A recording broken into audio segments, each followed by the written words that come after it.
Hello, curious minds, and welcome to Documentary for Sleep. If you've ever stared at your dinner plate and wondered, is this what my ancestors would have eaten? Then you're in the right place. Maybe you're listening in bed, maybe while cooking your own meal, or maybe just letting this play softly while you work. However you found your way here, this is your moment to slow down and wander back into deep time. This isn't about diet fads or food trends. It's not about paleo recipes or miracle superfoods. It's about the science, the archaeology, the bones, the stone tools, the traces of plants and animals that tell us what our species actually survived on. This is soft science, not speculation. We don't have all the answers, but we do have the charred seeds, the cracked bones, and the lingering questions. And if you happen to drift off while listening, that's perfectly fine.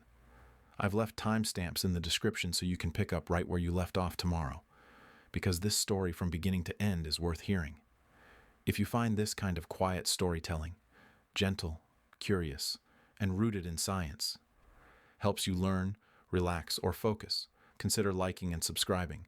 It helps this channel reach more curious sapiens like you. And if you'd like, share in the comments. What's your favorite ancestral food? Something simple and timeless, like fruit, bread, or roasted meat? Or something unique from your corner of the world? And as always, stay curious, stay calm. If you have ever felt a sudden, irrational anger when hunger pangs strike, that peculiar state we now call being hangry, you might be hearing a distant echo. It is not merely your stomach growling. It is perhaps the faint, insistent whisper of a 2 million-year-old ancestor, a ghost in your genetic machine. For Homo habilis, one of the first toolmakers, hunger was never a mild inconvenience. It was a constant existential alarm bell ringing across the sun-scorched savannas of East Africa. In that world, an empty stomach was not a problem for the next hour. It was a countdown to weakness, to a faltering step, to becoming prey. Every calorie was a treasure, and the body's cry for them had to be urgent, sharp, and impossible to ignore. Imagine that landscape. A relentless sun, a vast and unforgiving expanse. Early humans were not apex predators. They were scavengers, foragers, living on the razor's edge of energy balance. Their existence was a perpetual calculation of effort versus reward. A day without sufficient food meant a dip into precious fat reserves, a weakening of the muscles needed to flee or fight, and most critically, a dimming of the very instrument that was setting them on their unique path, the brain. This organ, even in its ancient, simpler form, was a glutton. It demanded a staggering 20 to 25% of the body's total energy, a massive metabolic investment. To protect this delicate, power-hungry engine of cognition, evolution forged a brutal and efficient safeguard, an extreme emotional response to hunger. The hangry response was not a flaw. It was a vital feature. A sharp temper and heightened anxiety when blood sugar dropped were adaptive tools, jolting the individual into action, prioritizing the search for nourishment above all else. We now live in a world of shocking abundance, a kingdom of plenty unimaginable to our ancestors. Our food concerns have inverted. We worry not about scarcity, but about overconsumption. Yet, the ancient wiring remains, etched deep into the primal layers of our brain. The same panic button that once sent a hominin scrambling for roots or carrion is now pressed by a late lunch. Our body's response is identical.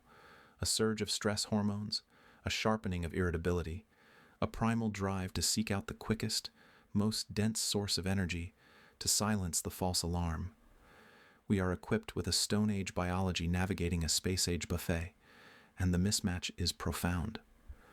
We are driven to overconsume not out of mere gluttony, but because our deepest physiology is still convinced that every meal could be the last. So if this deep, primal hunger is an evolutionary command, a directive written in the code of survival, what precisely is it commanding us to seek? What is the ideal fuel for this fragile, brilliant, and demanding flame of consciousness we call a mind?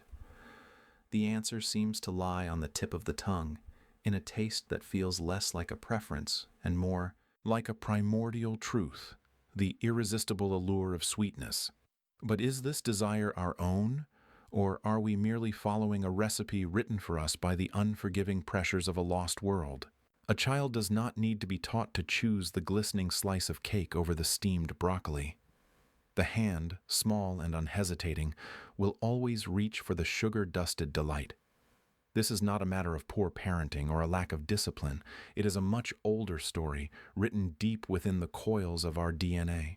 We are born with this preference, a silent, powerful command from our most ancient past. Why does sweetness feel like a reward in itself? To understand this primal craving, we must leave the modern kitchen and step into a world painted in the raw hues of survival. Imagine the world of our distant ancestors, a mosaic of greens and browns, where food was not guaranteed. In this landscape, taste was not a pleasure but a critical compass, a biological guide to what was safe and energizing. Bitterness often signaled poison, a defense mechanism of plants.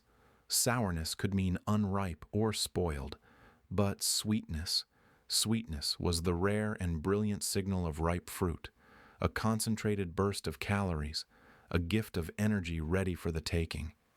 It was life itself. To find a fig tree heavy with syrupy fruit was to win a small lottery in the game of survival. This was not a choice. It was an imperative. Those who possessed a heightened sensitivity to this taste, who were drawn to it with an irresistible pull, were the ones who stored more energy, who survived the lean times, and who passed on their craving to the next generation. This biological preference is etched into our very cells by a pair of genes known as TAS1R2 and TAS1R3. These are the architects of our sweet perception, the locks for which sugar molecules are the key. Over millions of years, natural selection did not just preserve these genes, it honed and amplified them.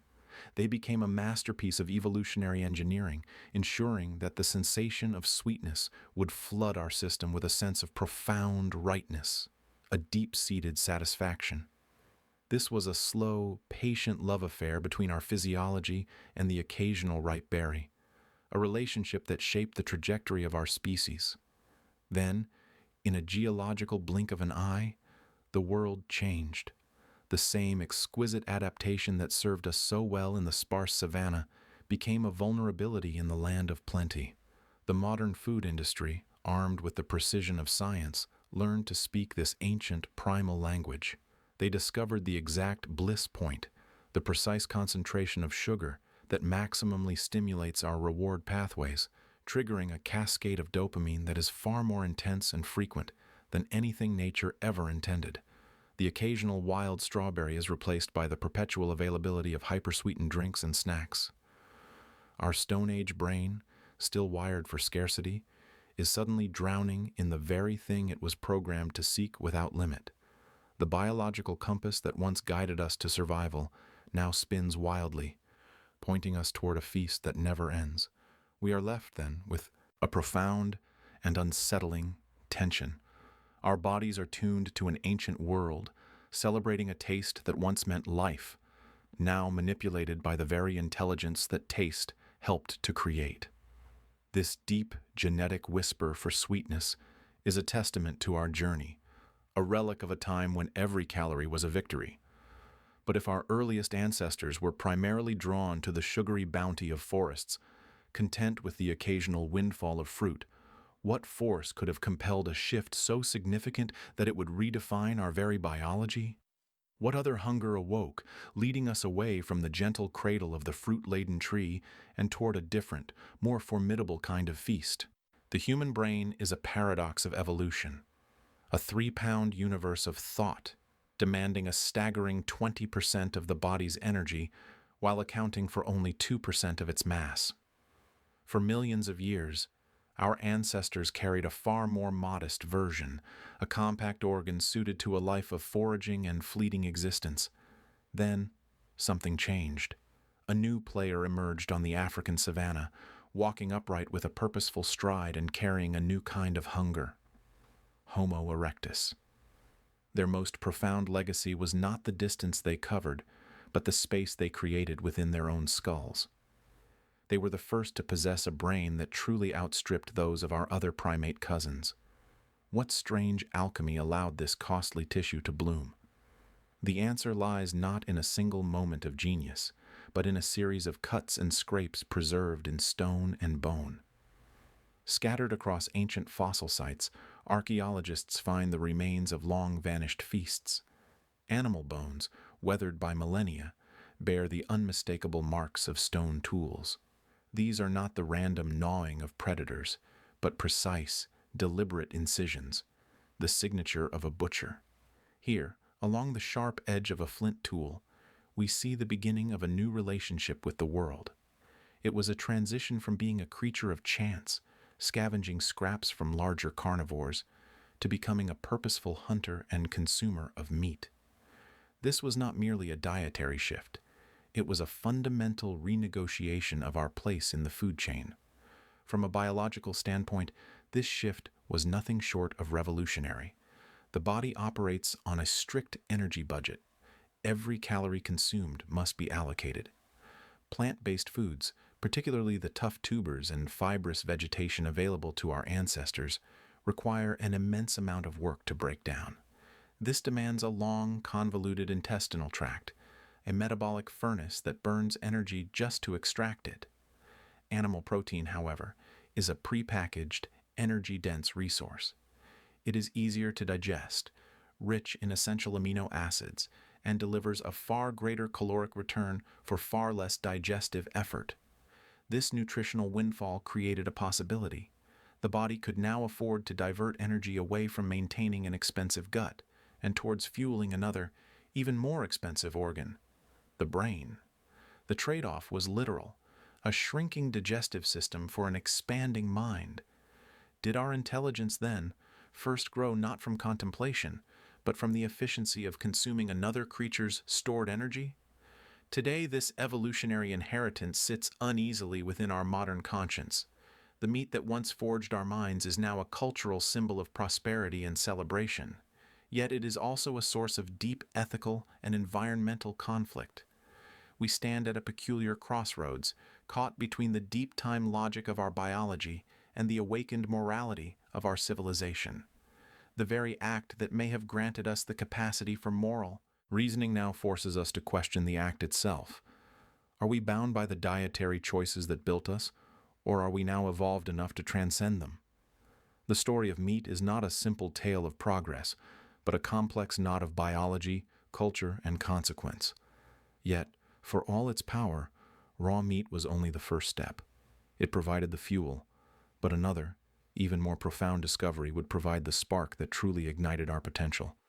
It offered a way to pre-digest food outside the body, further shrinking our guts and supercharging our brains. The gift of flesh built the cathedral of the human mind, but it was a dark, cold, and dangerous place. What force finally lit the fire within?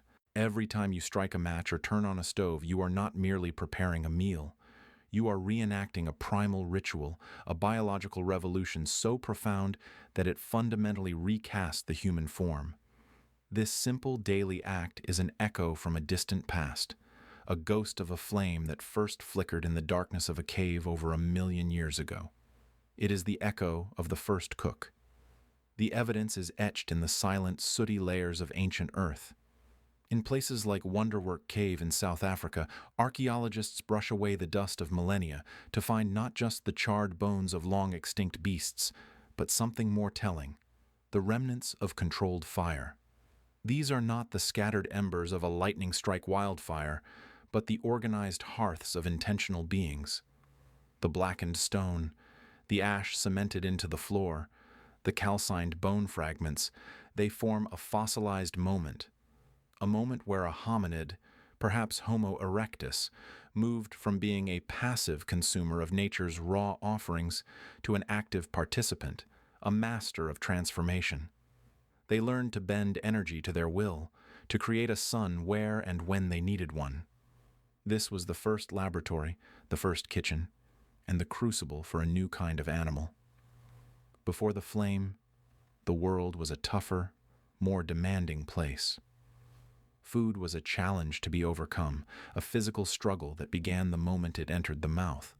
A raw tuber is hard, fibrous, and defended by cell walls that lock away its precious calories.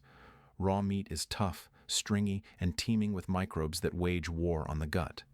The act of chewing was a long, laborious process, demanding massive jaw muscles and robust teeth, consuming hours of each day just to fuel the body for the next. Then came fire. Cooking is, in its essence, a form of predigestion. The application of heat unravels proteins, softens tough fibers, and bursts open plant cells, surrendering their energy stores with unprecedented ease.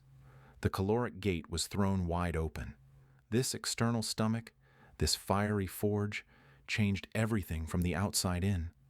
The body, no longer needing to wage such a strenuous war on its sustenance, began to change. The energy once spent on powering immense jaws and processing a torrent of roughage was suddenly liberated. It could be redirected, invested elsewhere. Could this newfound caloric surplus have fed the insatiable metabolic demands of a growing brain? The narrative is seductive. That fire cooked our food, which in turn cooked up our complexity. The time saved from endless chewing was time that could be spent on other things. On tool-making, on social bonding in the flickering light of the hearth, on sharing stories that slowly wove the first threads of culture and language. The circle of firelight became the first classroom, the first theater, the first council chamber. It pushed back the night and the predators lurking within it, creating a tiny, mobile domain of safety and community. This revolution, however, did not come without its shadows. The same mastery that granted us dominion over our diet has led us to a peculiar modern paradox. The family dinner, the celebratory feast, these remain core social rituals, the direct descendants of those ancient gatherings. We still break bread to build bonds. Yet our technological prowess in food transformation has far outpaced our biological evolution. We took the principle of predigestion and industrialized it, creating hyper-palatable, calorie-dense foods that our Paleolithic bodies are ill-equipped to handle. The very efficiency that once saved us now threatens us. Our ancient instincts, honed for scarcity, crave the sugars and fats that were once rare treasures, leading us into a world of abundance that manifests as disease. The fire that once protected us from pathogens now chars our meats into carcinogens. We tamed a natural force to feed ourselves, but have we ultimately lost control of the feast? So the flame gave us a new world, and in return, demanded a new body. Our jaws shrank, our teeth crowded, our gut shortened. We became softer, more efficient, reliant on the technology we had created. This was a bargain struck in the deep past, the terms of which we are still living out today. We used fire to externalize our digestion, but in doing so, we internalized a permanent dependence. The question then lingers, not in the ashes of the past, but in the very structure of our bodies. If fire remade us, tailoring our anatomy to a cooked world, what other invisible signatures of that ancient transformation are we carrying with us? What does the architecture of our own skulls whisper about the diet that shaped them? The answer is not found in what we choose to eat today, but in the tools we were given to eat anything at all. It is etched in enamel and dentin, a permanent record of our culinary identity.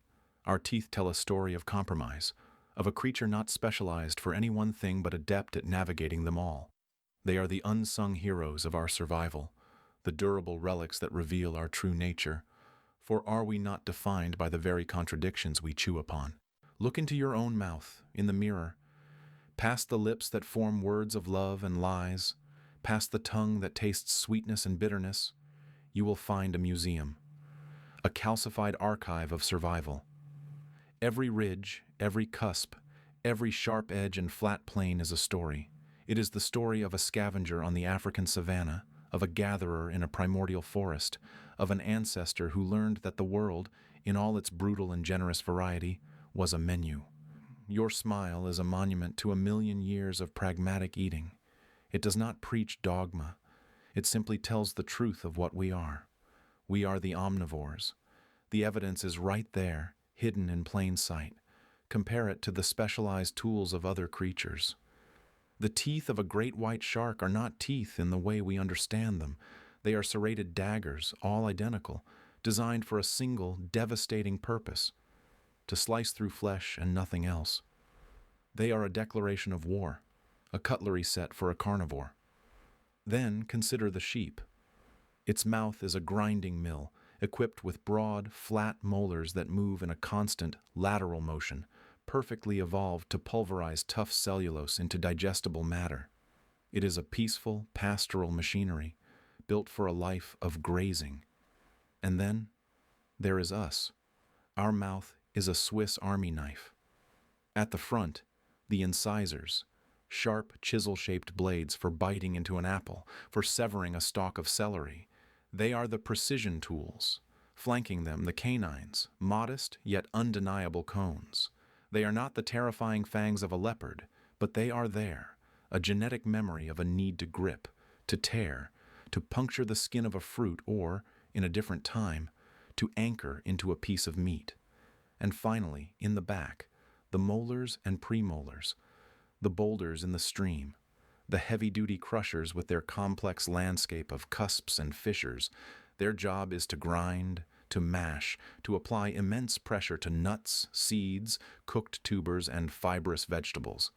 This is not the dentition of a purist. It is the versatile, pragmatic toolkit of a generalist, an opportunist who could not afford to be picky when the seasons changed or the herds migrated. It is the architecture of a creature that learned to eat the world, not just one part of it. This versatility is etched into the very material of our teeth. The enamel that caps each tooth is the hardest substance the human body produces, a brilliant evolutionary innovation. Why such a formidable shield? Because our diet is chemically treacherous. The acids from tart berries and fermented fruits could erode a weaker surface. The occasional grit in foraged roots or the tough fibers of raw meat would wear down a softer crown. Our thick enamel is a suit of armor, allowing us to safely process a spectrum of abrasive and acidic foods that would ruin the dentition of a more specialized eater. It is the body's investment in dietary freedom, a biological guarantee that we can handle almost anything the environment throws at us, from a sour wild plum to a piece of dried jerky. Yet, in our modern world of curated diets and ideological food choices, we often try to force this ancient, versatile instrument to play a single, monotonous note. We proclaim ourselves dedicated carnivores, feeding almost exclusively on meat and fat, or strict vegans, shunning all animal products. And while the human body is remarkably adaptable, our teeth sometimes whisper their protest. The modern carnivore, absent the coarse fibers and abrasive textures of a wild foraged diet, may find plaque building up faster, a silent testament to the missing scrubbing action of plants. The strict vegan, while thriving in many ways, must pay meticulous attention to certain nutrients that our omnivorous history made readily available, like B12, found almost exclusively in animal products. A hint that our path was never meant to be one of absolute exclusion. These are not failures of the diets themselves, but perhaps minor dissonances, a slight friction between a deep evolutionary blueprint and our contemporary attempts to simplify it. We try to read the complex, sprawling novel of our biology as a simple slogan, but the story does not end at the teeth. They are merely the gatekeepers, the first chapter. The food they process then journeys inward, and it was within that dark, inner landscape that our ancestors made perhaps the most radical bargain of all. To fuel the incredible, energy-hungry organ that would allow us to ponder our own teeth in a mirror, we had to change our very guts. The digestive tract of a dedicated herbivore is long and convoluted, a slow, fermenting vat necessary to break down stubborn plant matter. Ours is surprisingly short, more like that of a carnivore. This shift was a trade, a spectacular gamble on efficiency over thoroughness. It was a move that prioritized rapid energy extraction over slow, methodical digestion. And it was made possible by one single transformative invention that changed everything. What tool could possibly have allowed us to abandon the long, slow digestive process of our primate cousins, to shrink our guts, and instead build a massive brain? What fire was lit that allowed us to pre-digest our food outside our bodies, unlocking calories we were never meant to access? The answer does not lie in the mouth, but in the hand, and in the mind that commanded it. To think deeper, humanity had to shorten its own intestines. Consider for a moment the quiet internal machinery of your own body, the winding muscular tube that transforms a crisp apple or a piece of bread into the very substance of you. It is a journey of alchemy, happening in the dark, out of sight and mind. Yet this hidden landscape, your digestive tract, holds a profound and violent secret of our evolution. It is shorter than it should be. Compared to our primate cousins, the great apes, the human gut is a truncated highway, abbreviated by nearly half. This is not a design flaw, it is a calculated trade-off, a biological gamble that fueled the very fire of our consciousness. To think deeper, humanity had to shorten its own gut. The evidence is written in our anatomy, a silent testament to a distant culinary revolution. A chimpanzee, our closest genetic relative, possesses a digestive system that is a long, complex, and energy-intensive processing plant. It is engineered to slowly break down tough, fibrous, raw vegetation and occasional raw meat, extracting meager nutrients over many hours. Our own system, in contrast, is streamlined. It is a quicker, more efficient system, but one that comes with a non-negotiable dependency. It is the reason you cannot thrive on a diet of raw leaves and unprocessed grains. Your body, quite simply, expects its fuel to be pre-processed. It expects a cooked meal. This shift is etched into the fossil record and the comparative structures of our bodies. The immense metabolic cost of maintaining a large, active brain, an organ that, while only 2% of our body weight, consumes over 20% of our energy, is unsustainable with the inefficient digestion of a primate. The energy savings from downsizing our digestive machinery were vast. It was a monumental rerouting of the body's budgetary resources. The calories once spent on the perpetual churning and fermentation in a lengthy gut were suddenly available, freed up for the explosive expansion of neural networks. The trade was stark, a shorter intestine for a larger brain. We externalized the work of digestion, handing it over to the transformative power of fire, and our minds were the dividend. This evolutionary shortcut, however, has left us with a profound vulnerability, a biological debt that is coming due in the modern world.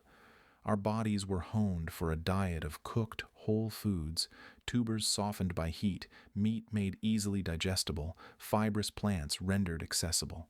This was the ancient contract.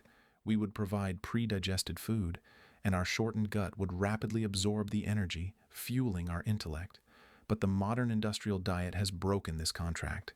We still provide pre-processed food, but now it is processed by machines and chemistry, not by fire. It is often devoid of the fiber that our shortened yet still complex system needs to function properly. It is laden with refined sugars and fats that are absorbed with terrifying speed, overwhelming systems designed for a slower, more complex release of energy. The result is a quiet internal rebellion. Conditions like constipation, irritable bowel syndrome, and inflammatory bowel disease can be seen as a form of evolutionary dissonance. Our guts are shorter, but they are not obsolete. They are mismatched. They are a relic of a different nutritional world, now struggling to interpret the alien language of processed food. The very adaptation that made us who we are has become a point of weakness in a landscape of abundance it never anticipated. We crafted a tool, cooking, that reshaped our biology. But have we now crafted a new world that is slowly turning that tool against us? Our bodies evolved to eat more easily, a brilliant strategy that traded digestive labor for cognitive power. But does the modern industrial diet corrupt that very strategy, forcing our elegant, shortened gut to navigate a food world it was never meant to see? If fire was the first chef, and our gut the willing customer, what does it mean that we have now replaced the chef with a factory? And if the allocation of food once rewired our bodies, in what other, more subtle ways did it begin to rewire our societies, carving out roles and identities around the very act of providing a meal? For millennia, the story of our ancient past has been told with a simple, seemingly immutable division of labor. Men hunt, women gather. It is a narrative etched so deeply into our collective consciousness that it feels less like history and more like biological destiny. The man, with his spear and focused gaze, pursues the fleeting calorie prize of moving meat. The woman, with her woven basket and patient hands, collects the steady, reliable bounty of the earth. This division is presented not as a cultural adaptation, but as an innate script, written by evolution itself, dictating not only who does what, but who is what. But what if this foundational story, this comfortable archetype of primal gender, is built on a misunderstanding? What if the evidence we've unearthed from the deep past tells a far more complex and intriguing tale? Recent whispers from the archaeological record are beginning to challenge this long-held dogma. In a high-altitude burial site in the Andes, dating back some 9,000 years, researchers made a discovery that rips the traditional narrative at its seams. Alongside the skeletal remains of a young individual were a sophisticated toolkit of a big-game hunter, stone projectile points, a knife, scraping tools for hides, and ochre for preservation. This was not the grave of a gatherer, it was the resting place of a respected hunter. The analysis of the proteins on the tools confirmed their use on animal flesh. And the individual? Through forensic analysis, they were identified as biologically female. This was not an isolated anomaly. Other sites are beginning to suggest a pattern, a quiet but persistent testimony that women in foraging societies were not confined to the plant world. Conversely, dental calculus, the hardened plaque on ancient teeth, from male remains across Europe and Africa, reveals microfossils of plants, seeds, and tubers. The lines, it seems, were never as clearly drawn as we imagined. The earth, it turns out, keeps secrets that contradict our simplest stories.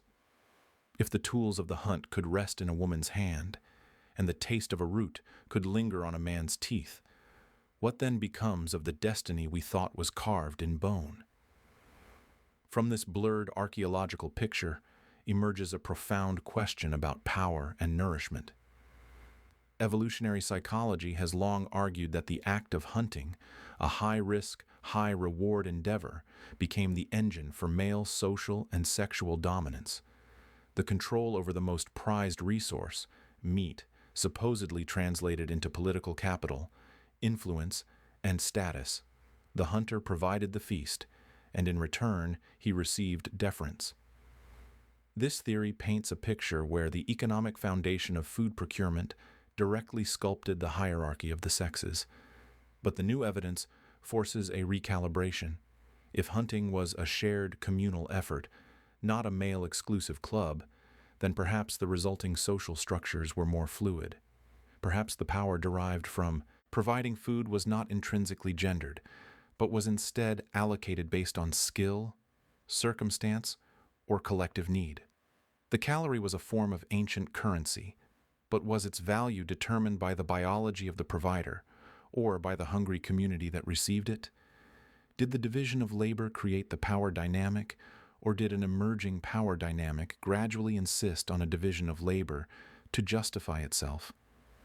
This ancient echo resonates with a surprising clarity in the modern world. The ghost of the man-the-hunter myth still sits at our dinner tables and flickers across our television screens. Advertising relentlessly markets bloody steaks, hearty burgers, and protein shakes as the fuel for masculine vigor, while salads, yogurt, and light snacks are presented in pastel packages aimed at women. At a family barbecue, the man is often presiding over the flaming grill, the modern shaman of the sacred meat, while the women prepare the sides and salads. These are not innocent traditions. They are cultural artifacts, relics of a story we told ourselves about who we are supposed to be. They are a self-perpetuating cycle, where a presumed biological truth is used to justify a cultural norm, which in turn reinforces the presumption. We are performing gender every day, through the simple act of choosing what to eat. But if the script is based on a flawed premise, what are we really performing? So we are left at the edge of a clearing, the simple story dismantled around us. If gender did not preordain the menu, if it was not a biological imperative that sent men after antelope and women after berries, then what force did? What invisible hand first distributed the roles around that primordial fire? The answer likely lies not in our hormones, but in the intricate emergent web of early human society. It was a calculus of efficiency, of who was nursing an infant and who was free to roam, of individual aptitude and collective strategy. It was about the sheer unromantic physics of caloric return, but perhaps it was about something more. Perhaps the initial division was not about the food itself, but about what the food would later become. Perhaps the first meal was never just about consumption, but about connection. If the hunt was not a solo performance for status, but a collaborative effort for the tribe, then the true power of the meat was not in its capture, but in its distribution. And so we must ask, what greater purpose did that first piece of shared meat serve? The first human conversations were likely not about the weather or the location of a watering hole, or even a warning cry. They were, perhaps, about something far more fundamental, more visceral. They were an offer, a grunt, a gesture, a look exchanged over the still warm body of a large prey animal. One of our earliest deliberate acts may not have been to speak, but to share, to break a piece of meat and hand a portion to another.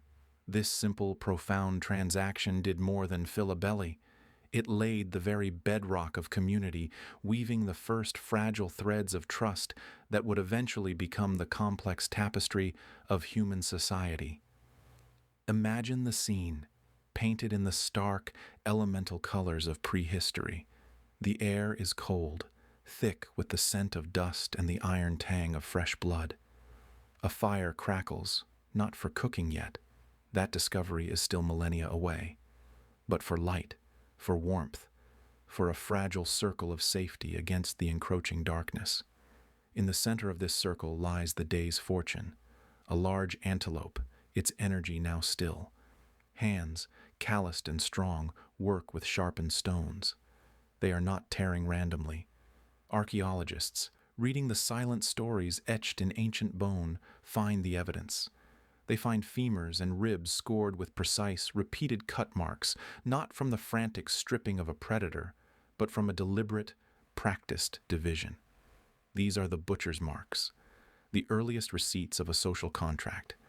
This is not a free-for-all. It is a distribution.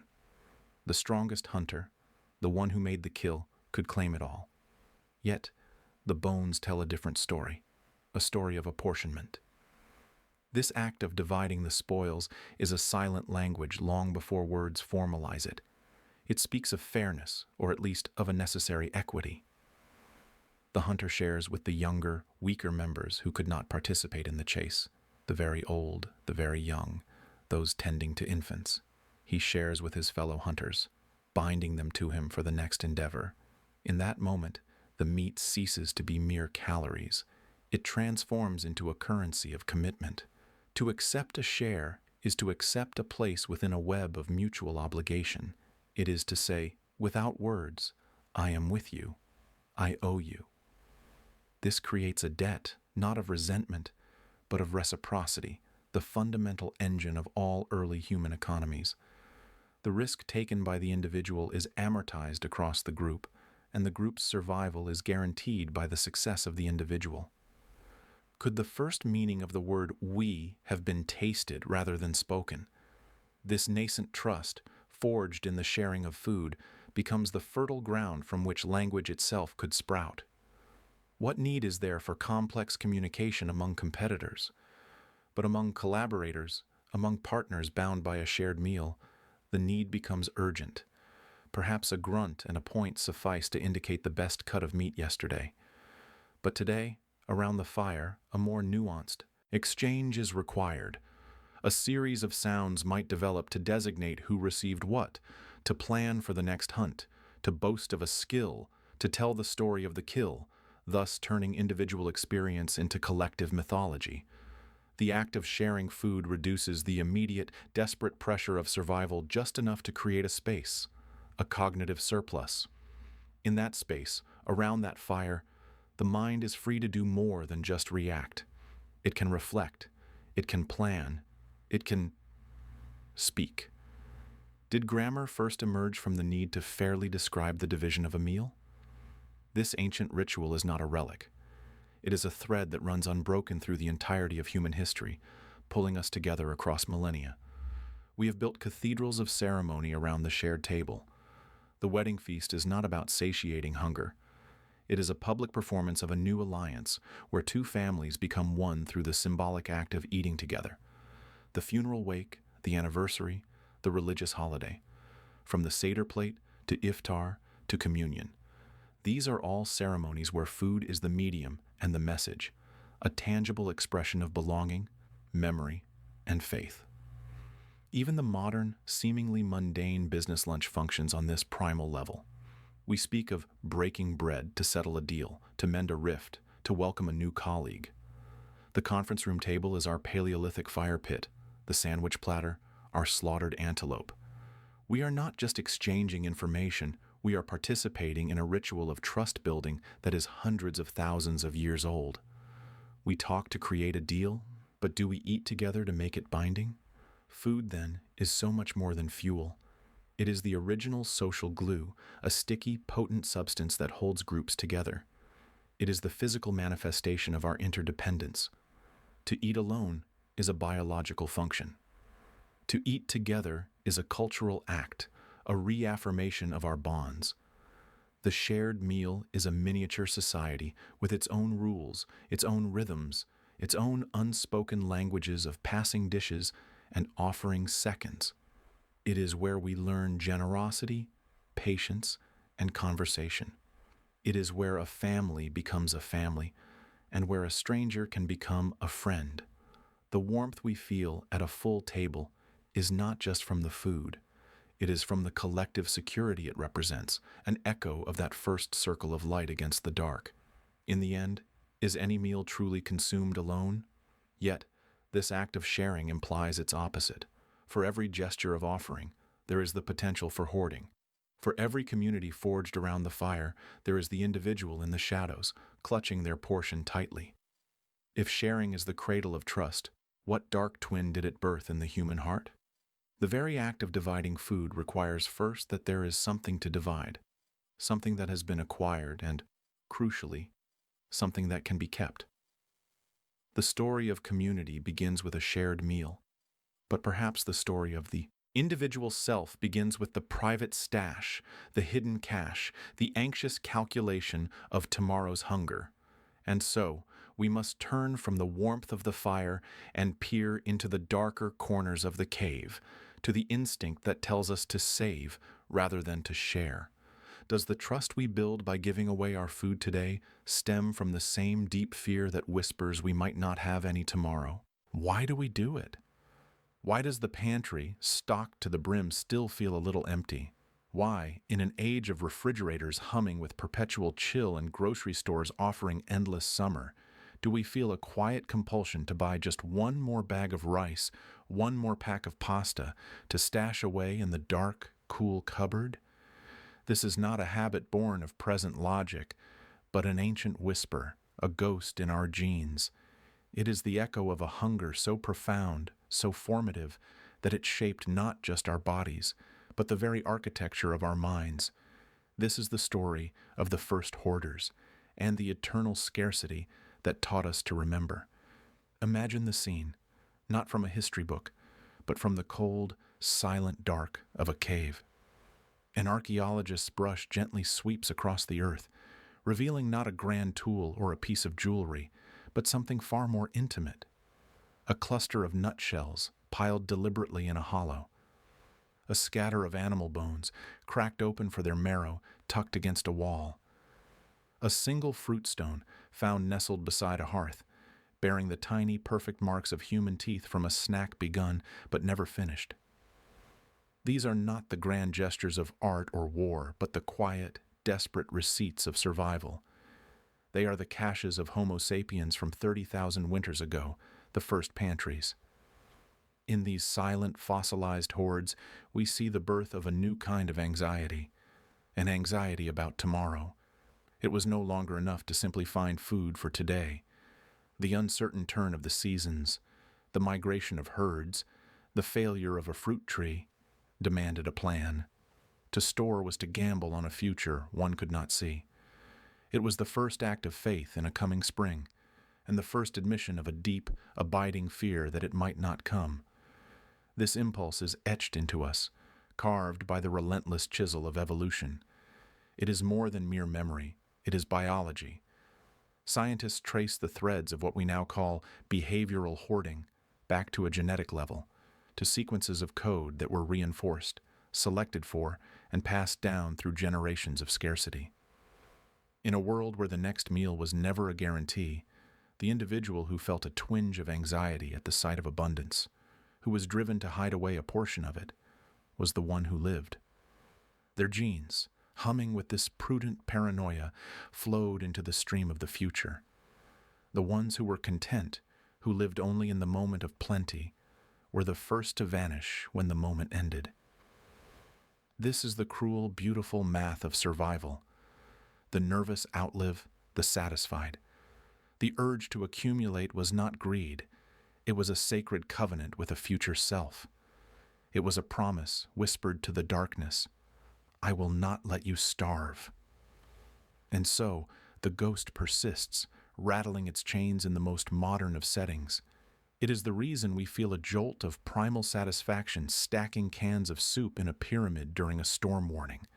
It is the subconscious drive that leads us to fill a freezer so full it can barely close, a glacier of modern anxiety built on a foundation of ancient fear.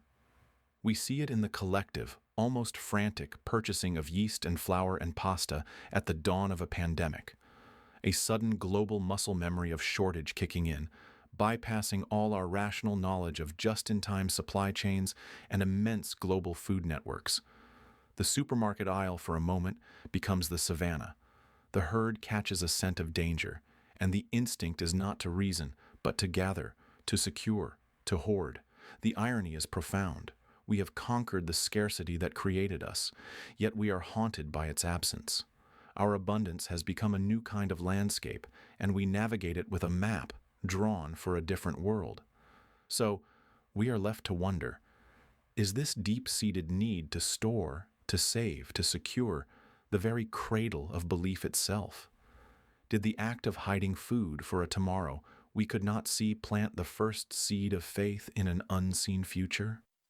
And conversely, did the gnawing fear of that future being empty give birth to our most fundamental terrors? We built granaries before we built gods, and stored nuts before we penned prayers. Perhaps the two are inextricably linked, the hope and the horror, the faith and the fear. Two sides of the same coin paid for our survival. The cache in the cave was an argument against the darkness, a tangible bet placed on the coming of the light, but it was also a testament to the darkness's power, an admission that the light could fail. This leaves us with a tentative observation, a single slice of a much deeper truth. Our modern lives are a palimpsest, a parchment on which the old text of survival is still faintly visible beneath the new ink of convenience. Our anxieties are not always malfunctions. Sometimes they are perfectly functioning ancient machinery operating in a world it was not designed for. The compulsion to store is not a broken part of us, but a deeply functional one, humming along uselessly in a context of plenty, like a compass needle spinning wildly in a room full of magnets. It is a relic that points not to true north, but to a landscape of hunger that exists now only in memory and in molecule. But if the fear of hunger taught us to store, what did the hunger itself teach us? If saving food was the first act of faith in the future, what was the act of finding it in the first place? For the hoard must be started, the cache must be filled. This requires another skill, one far more active and demanding than mere accumulation.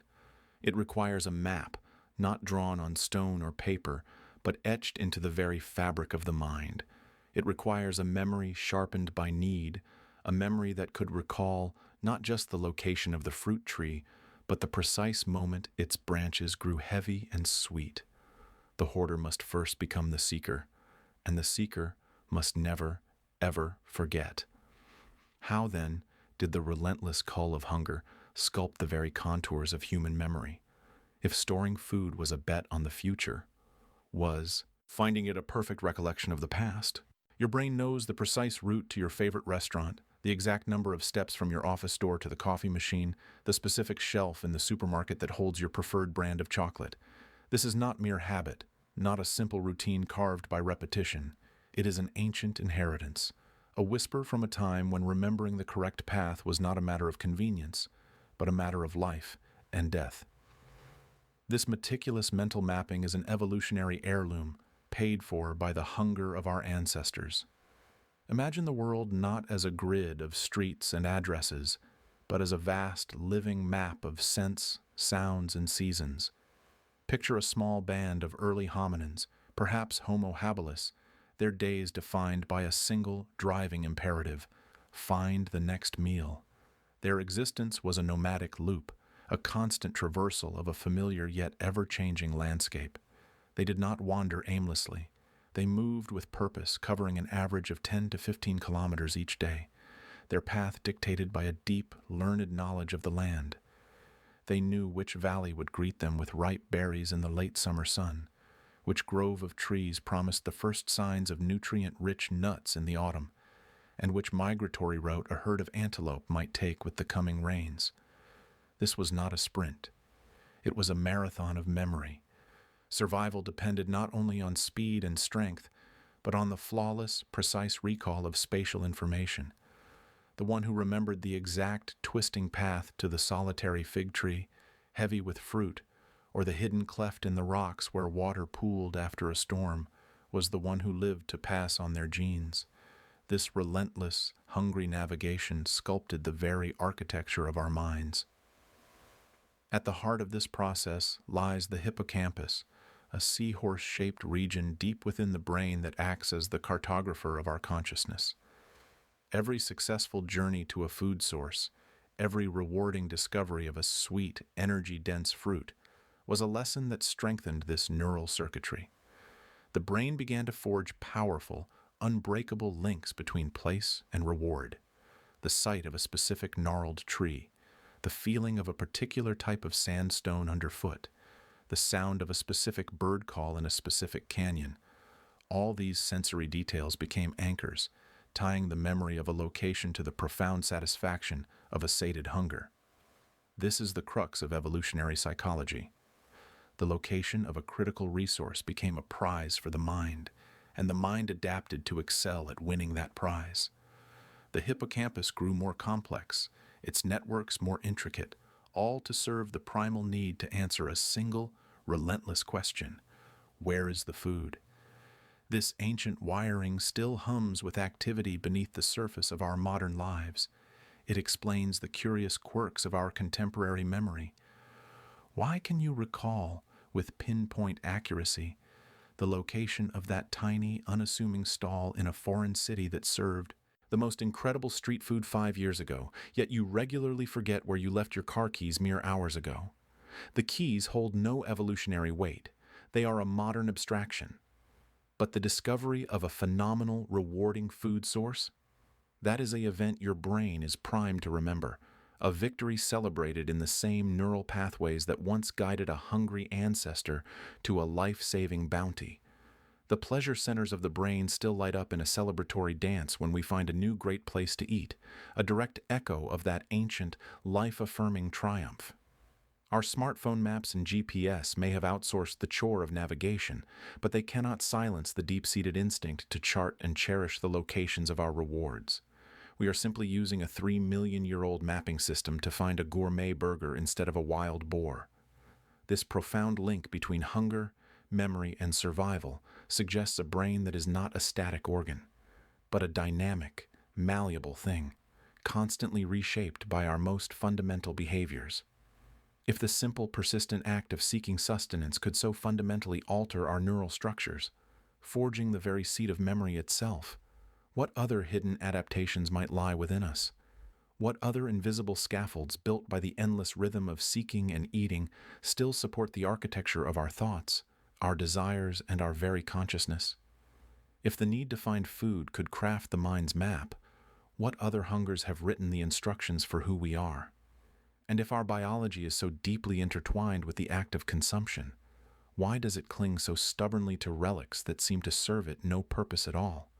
Why do we carry within our jaws a silent, often painful reminder of a diet we left behind? A set of teeth waiting in the shadows, pushing their way into a world that has no need for them. What does this persistent, seemingly useless echo of our past say about the slow, imperfect, and mysterious machinery of evolution itself? You feel a dull, throbbing pressure at the very back of your jaw. It's a deep, insistent ache, a feeling of something pushing, straining against the confines of your own flesh. An X-ray reveals the culprit, a wisdom tooth lodged sideways, a rebel bone trying to carve its own path in a world that has no room for it. The solution is swift, clinical, and almost universal: extraction. It's a rite of passage into modern adulthood, a small surgical procedure to remove a biological relic. But this mundane medical event begs a profound and ancient question. Why? In an age of precision-engineered nutrition and soft-cooked foods, why does our body insist on this painful, pointless, and potentially dangerous architectural project? Why do we still grow wisdom teeth? The answer is not written in our present, but etched into the bone dust of our deep past. To understand the wisdom tooth, we must journey back to a world without knives, without fire, without farms. Imagine the jaw of an early human ancestor, not as a delicate structure, but as a formidable tool of survival. Their diet was a testament to endurance. Tough roots ripped from the ground, raw game torn from the bone, fibrous tubers, seeds husked by relentless grinding. This was a menu that demanded industrial-grade processing. To meet this challenge, evolution sculpted a powerful, broad jaw with ample space in the rear for a full complement of molars. The wisdom teeth, or third molars, were not superfluous. They were the essential backup millstones, crucial for pulverizing a lifetime of abrasive, unyielding food. They were the final line of defense against starvation, wearing down over decades, but ensuring nutritional intake never faltered. In that world, a strong jaw was a crown of survival. Was the ache of a growing tooth merely the welcome sign of a new, powerful tool coming online? Then, a spark flickered in the darkness. The controlled use of fire did more than ward off predators and provide warmth. It fundamentally altered our relationship with the world, and in doing so, began to reshape our very bodies.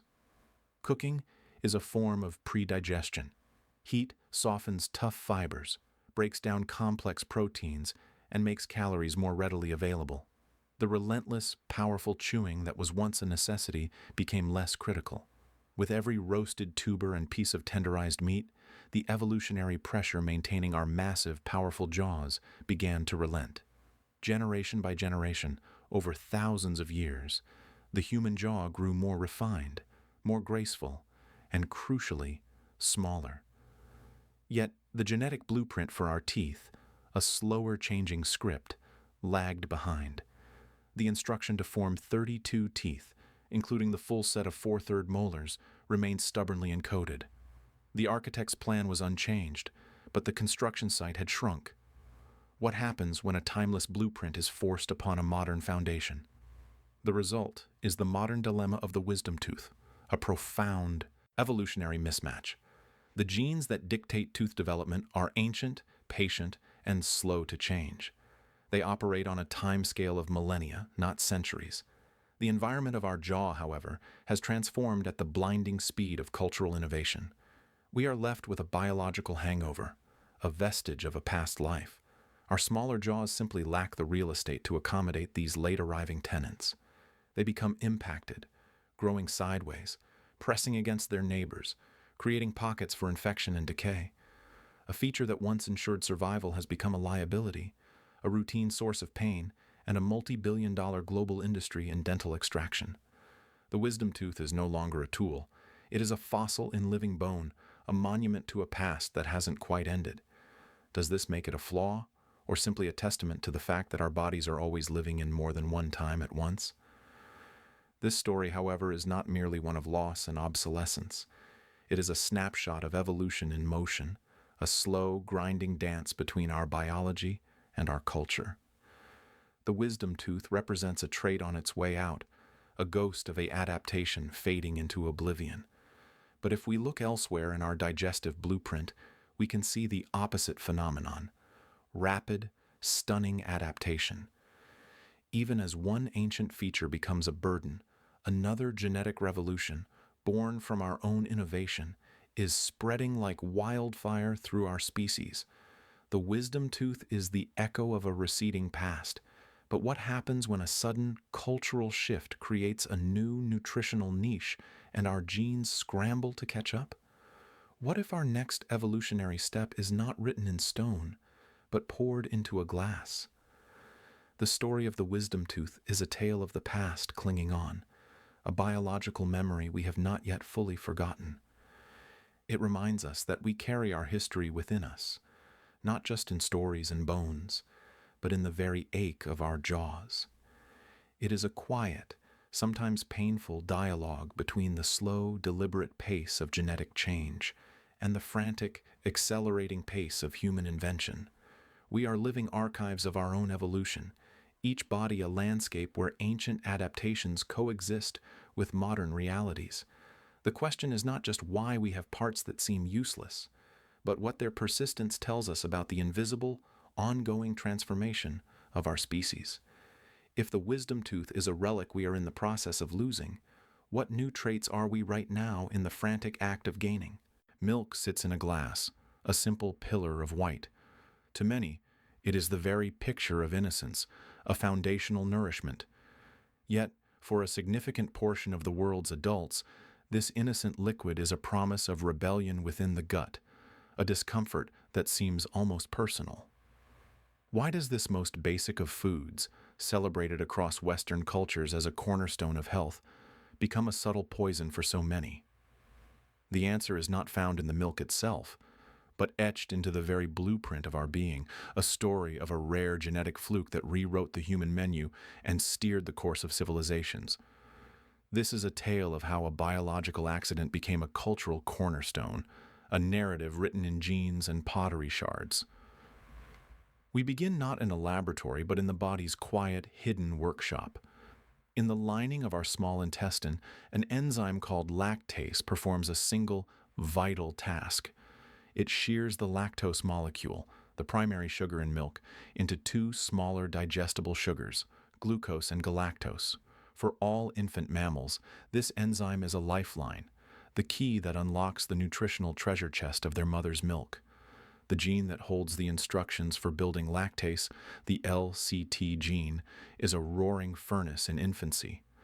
But nature, in its relentless efficiency, has a plan. Once the weaning period concludes, the need for this key vanishes.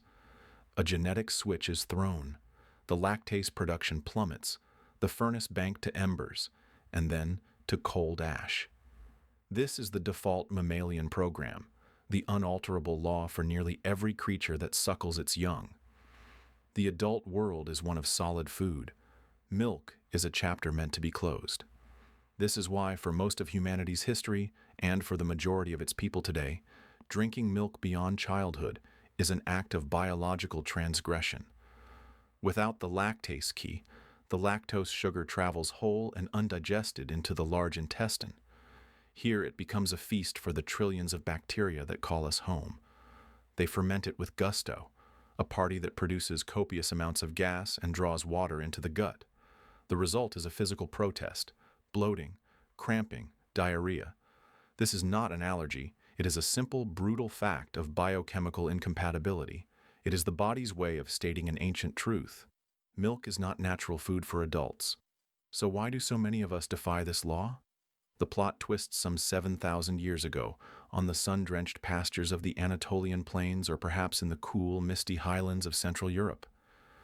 In a single individual, a random, tiny mutation occurred near the LCT gene, not in the gene itself, but in its regulatory switch. This mutation was a small act of defiance against the old order. It jammed the genetic switch in the on position. The lactase furnace, meant to die down, continued to roar unabated into adulthood. This person, likely a cattle herder, could now drink the milk of their animals without consequence.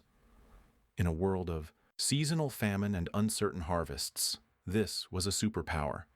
Milk became a sterile, renewable, nutrient-dense fountain, a source of calories, protein, and vital hydration that was immune to the failures of the grain field or the root cellar. This genetic novelty, known as lactase persistence, offered such a staggering survival advantage that it spread through the population with breathtaking speed, a blink of an eye in evolutionary terms. Those who carried the mutation could extract more nourishment from their environment, likely had more children, and saw those children survive hardships that felled others. Natural selection, often a slow and grinding process, acted with uncharacteristic swiftness. The gene flowed out from its epicenter, riding waves of migration and trade, weaving itself into the genetic fabric of populations across Europe, the Middle East, and parts of Africa. It is one of the strongest and most recent signals of selection in the human genome, a testament to the raw power of culture, domesticating animals to reshape our very biology. But how do we know this story? The evidence is not just in our genes, it is buried in the earth. Archaeology provides the tangible, smoky evidence of this dairy revolution. We can never know the name of the first person to drink another mammal's milk, but we can find the traces of their audacious act. On the teeth of ancient skeletons from Europe, scientists find a peculiar pattern of wear and specific types of plaque, the residue of a diet rich in fermented dairy products, perhaps an early cheese or yogurt, which have lower lactose content. Even more direct evidence comes from the unglamorous fragments of broken pottery. These ancient containers, when subjected to modern chemical analysis, reveal microscopic lipid molecules that are unmistakably from milk. The fat of a long-vanished cow, a goat, or a sheep, absorbed into the clay thousands of years ago, tells a silent story of meals consumed, of culinary traditions being born. These shards are the diaries of a dietary revolution, written in fat. This brings us to our modern, peculiar moment. The descendants of those early European dairy farmers built empires, and eventually global food conglomerates. They brought their biological quirk and their cultural preference for milk with them, elevating it to a universal symbol of health, strength, and purity. Milk does a body good is not a global biological fact. It is a powerful cultural slogan that was exported worldwide. The majority of the world's population, most of East Asia, West Africa, and indigenous peoples of the Americas, remain lactase non-persistent, living according to the old mammalian law. For them, the global promotion of milk creates a quiet dissonance, a feeling that their bodies are somehow deficient for rejecting what is, for them, a foreign and disruptive substance. The symbol of wholesome health is, for most humans, a digestive inconvenience. So what does it mean when a single, subtle mutation allows one segment of humanity to not only tolerate but champion a food that is indigestible to most, turning a biological exception into a global economic force? This small genetic change altered the culinary destiny of nations, turning a renewable liquid into an economic and nutritional cornerstone. It is a profound reminder that our bodies are not static monuments, but living, evolving histories. The foods we consider traditional, natural, or essential are often the gifts of ancient genetic accidents, selected for by the harsh pressures of survival. The mutation for lactase persistence is a single, brilliant thread in the vast tapestry of human adaptation, a reminder that we are still evolving, still being shaped by the world we shape. If a simple change in a genetic switch could so dramatically alter the relationship between an entire species and its food supply, what other subtle, imperceptible adaptations are unfolding within us right now, writing the next chapter of the human story in the silent language of our DNA? What other everyday miracles are we taking for granted, unaware of the ancient evolutionary battles won within us? Perhaps the next clue lies not in the milk we drink, but in the very first bite of food we take. For the story of our adaptation is written not only in our guts, but also in our mouths. As we break bread or savor a spoonful of rice, we engage another ancient pact between our biology and our diet, a pact sealed by an enzyme in our saliva. What hidden history is contained in a single, unconscious swallow? A single drop of your saliva holds the history of millennia, a molecular memory of steaming rice porridge and boiled tubers. It is a story that begins not in the stomach, but at the very threshold of the body, on the tongue.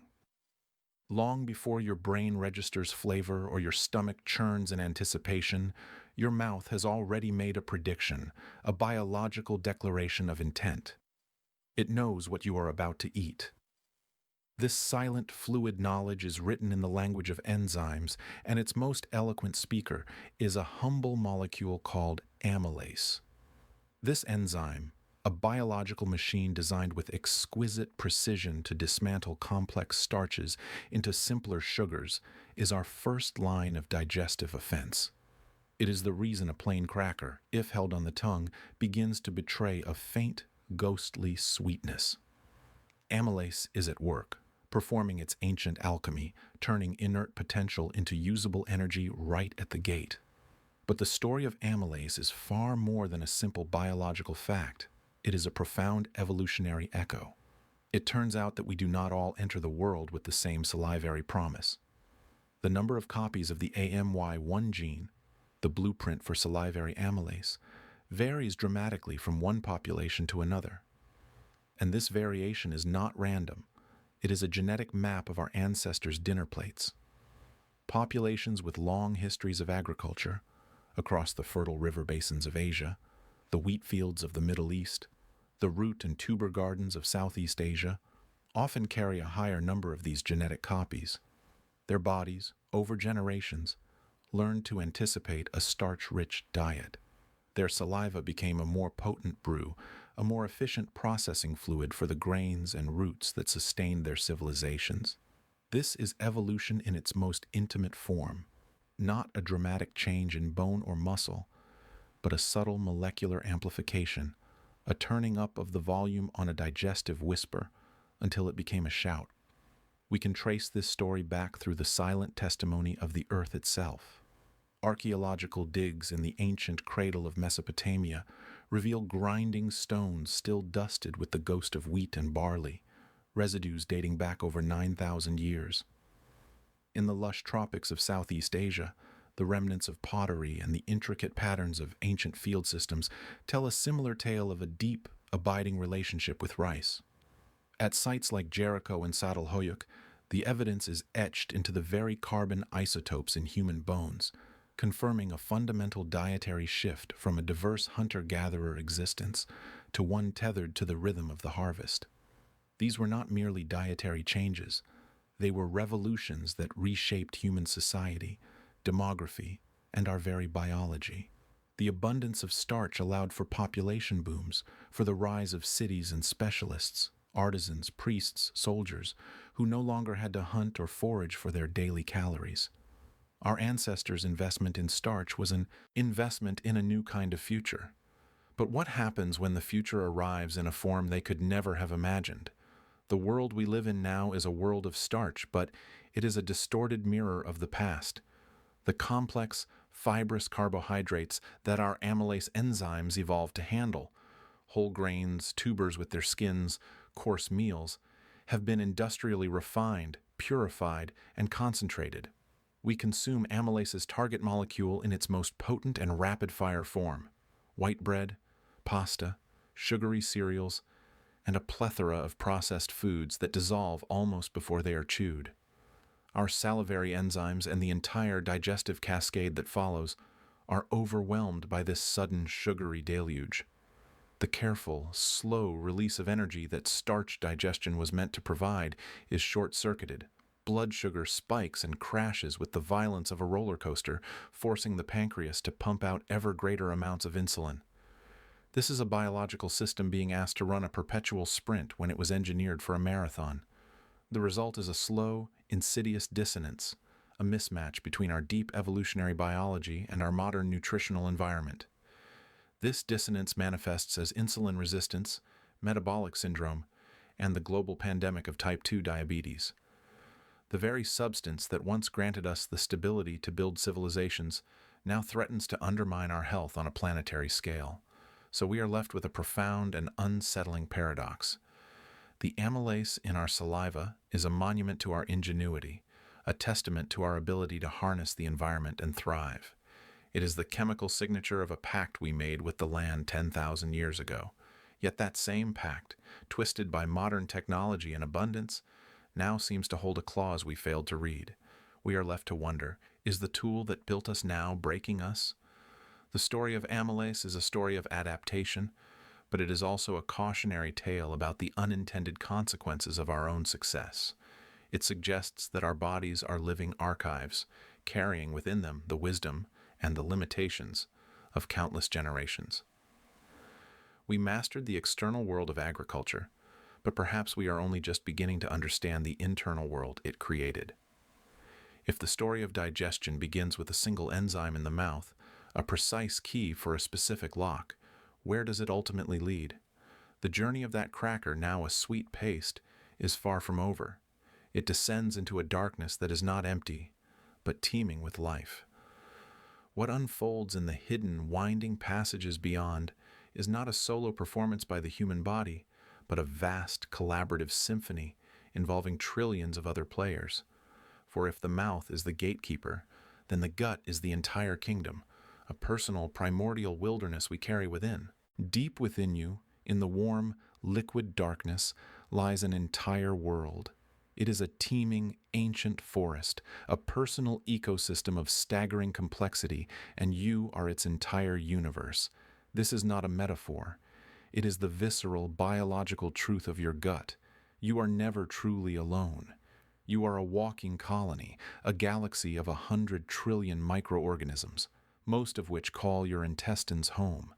They are the unseen tenants of your body, the silent partners in every meal you consume. But where did this multitude come from? And what, precisely, are they doing in the dark? The story of this internal garden begins not with us, but with them. From the moment of our birth, we are colonized. A voyage through the birth canal is a baptism in a river of vital bacteria, the first seeds planted in the sterile soil of a newborn's gut. A mother's kiss, her skin, her milk. Each is a deliberate evolutionary act of sharing, transferring not just nutrients, but an entire civilization of microbes. These initial settlers, this founding population, shapes the immune system, teaches it the difference between friend and foe, and begins the lifelong work of digestion. We do not acquire this microbiome so much as we inherit it, a living heirloom passed down through generations of intimate contact. But is this inheritance ours to claim, or do we merely host it? To understand the original blueprint of this internal world, we must journey back through time to the tables of our ancestors. Their plates were passports to microbial diversity. They consumed a wild and varied diet, roots, tubers, leafy greens, seasonal fruits, and occasionally raw meat teeming with its own microbial life. Every handful of foraged berries, every piece of hunted game, was not just food, it was a shipment of new microbial immigrants. This constant, low-level exposure to soil-based organisms, plant fibers, and environmental bacteria cultivated a gut flora of immense richness and resilience. These microbes were not passive passengers, they were essential workers, breaking down complex carbohydrates our own enzymes couldn't handle, synthesizing crucial vitamins like B and K, and tirelessly training our immune armies. The relationship was a perfect ancient symbiosis. We provided the warmth and the feast. They provided the means to digest it and the defense to survive it. Was this, then, the pinnacle of our existence, not as individuals, but as a superorganism in perfect harmony with our inner universe? The proof of this lost world is not written in stone, but in something far more intimate, fossilized feces. Coprolites, the hardened remains of ancient bowel movements, are time capsules waiting to be cracked open. Within them, scientists find not just the remnants of half-digested meals, seeds, pollen, animal bones, but the preserved DNA of the gut inhabitants themselves. These genetic ghosts tell a story of a gut microbiome far more diverse than our own, a thriving metropolis of bacterial species, many of which are now extinct within the human body. The analysis of ancient human coprolites reveals a microbial landscape that modern science had never before encountered, a lost biodiversity locked in mineralized waste. These findings are a form of paleobioarchaeology, revealing that our inner world was once a vast, untamed wilderness. What wisdom did we lose when we paved over these internal forests? The contrast with our modern reality could not be starker. The very progress that ensured our survival has, paradoxically, impoverished our inner ecology. Our diets, once wildly diverse, are now dominated by highly processed foods, refined sugars, and artificial additives, substances that starve our beneficial bacteria while feeding the harmful ones. The miracle of antibiotics, while saving countless lives, functions like a scorched earth policy in the gut, indiscriminately wiping out both disease-causing invaders and essential civilian populations. Our obsession with hyper-cleanliness, with antibacterial soaps and sanitized environments, has severed our connection to the environmental microbes that once constantly replenished our internal gardens. The result is a great extinction event happening within us. The vibrant, complex ecosystem has been simplified, destabilized, left vulnerable to takeover. We are witnessing the rise of inflammatory bowel diseases, autoimmune disorders, allergies, asthma, and even links to anxiety and depression, all conditions increasingly tied to the health, or lack thereof, of the gut microbiome. Have we, in our quest to conquer the external world of pathogens, inadvertently declared war on ourselves? Our gut flora, therefore, becomes a living diary, a biological record of every bite we take. It is a mirror reflecting not our vanity, but our choices. The standard Western diet, poor in fiber and rich in industrial ingredients, cultivates a weak and inflammatory microbial profile. In contrast, a diet rich in fermented foods, diverse plants, and prebiotic fiber nurtures a resilient and anti-inflammatory community. We are not just feeding ourselves, we are farming the trillions of organisms that call us home. We are the landscape architects of our inner world, deciding which species will flourish and which will fade into oblivion. But if we are the gardeners, are we wise ones? Or are we, through ignorance and convenience, cultivating a monoculture where a rainforest should be? This internal ecosystem is a profound reminder that we are not singular beings, but complex collectives. The line between self and other, between human and microbe, is blurred beyond recognition.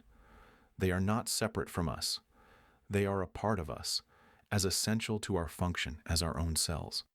Our gut microbiome is a personal, evolving record of our dietary history, a testament to what we have consumed and what we have avoided. It begs a simple, yet deeply unsettling question. If we are what we eat, then who, truly, are we becoming? And as we contemplate the consequences of our modern diet on this fragile internal world, we must turn to another ancient biological adaptation, one that has been similarly twisted by our contemporary environment. Our unparalleled ability to store energy, to save for a rainy day that never seems to come. Of all the biological legacies we carry, perhaps none is as misunderstood, as maligned, and as deeply ingrained as our relationship with fat. We pinch it, we curse it, we wage endless wars against it, viewing it as a moral failing, a lapse in willpower.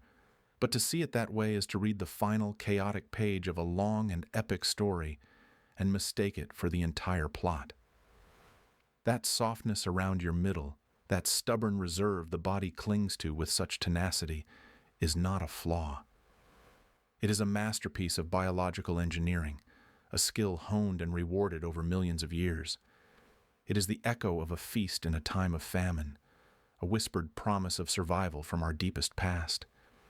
So why is it that our bodies are so astoundingly efficient at building these reserves, yet treat the process of relinquishing them as a monumental crisis? The answer is written in the language of energy itself. Of all the macronutrients we consume, fat is the most elegant, the most concentrated form of stored power. While a gram of carbohydrate or protein yields a modest 4 calories of energy, a single gram of fat unlocks a torrent of 9. It is the body's premium fuel reserve, the high-density battery pack evolution designed for the long, uncertain road. This wasn't an arbitrary design choice, it was a necessity.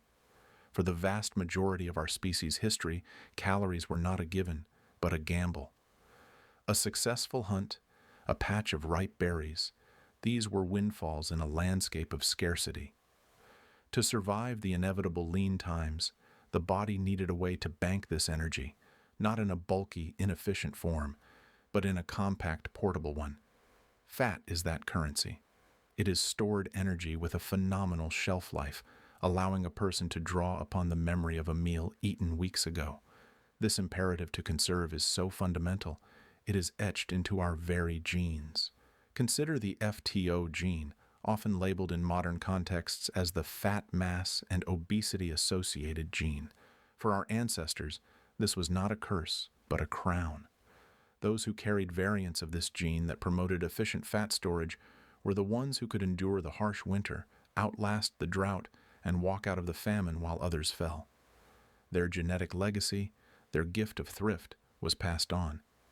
It is the ultimate evolutionary irony that the very genes that guaranteed our survival now predispose us to disease in a world of plenty.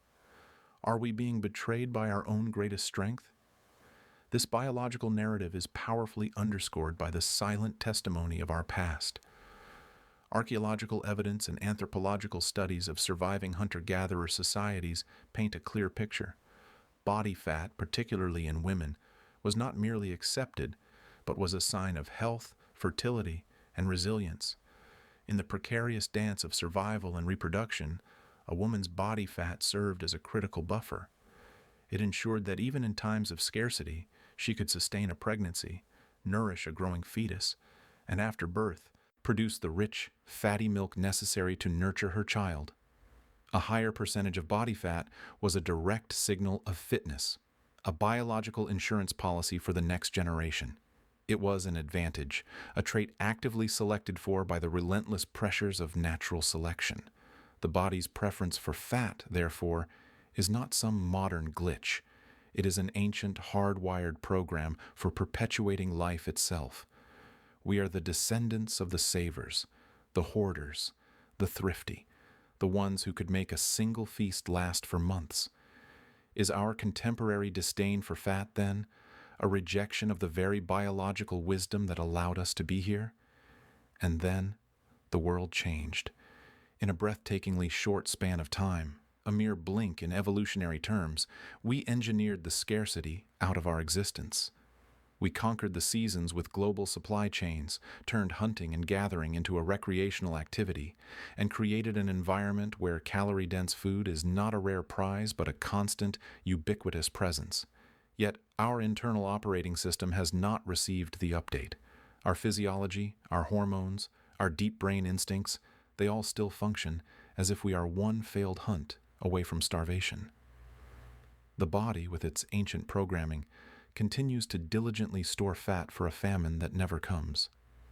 It treats every calorie-restricted diet not as a wise choice, but as the first warning sign of a long, hard winter, triggering primal panic and slowing our metabolic fire to a cautious smolder to preserve its precious reserves. This profound mismatch between our Paleolithic biology and our Neolithic environment is the root of the modern pandemic of obesity, diabetes, and heart disease. We are living in a world of abundance with the psychology and physiology of scarcity. So if our bodies are still behaving as if they are in a perpetual state of hunger, constantly seeking and storing energy against an imagined future deficit, what does that make the pure, refined, and overwhelmingly abundant energy source that is the modern sugar rush? If we are forever preparing for a famine, is the quick, intense hit of sugar the siren song that our starved brain mistakes for salvation? Imagine the effort. A primal ancestor, muscles aching from the chase, eyes scanning the dense sun-dappled canopy. The goal is not a mammoth, but something smaller, sweeter.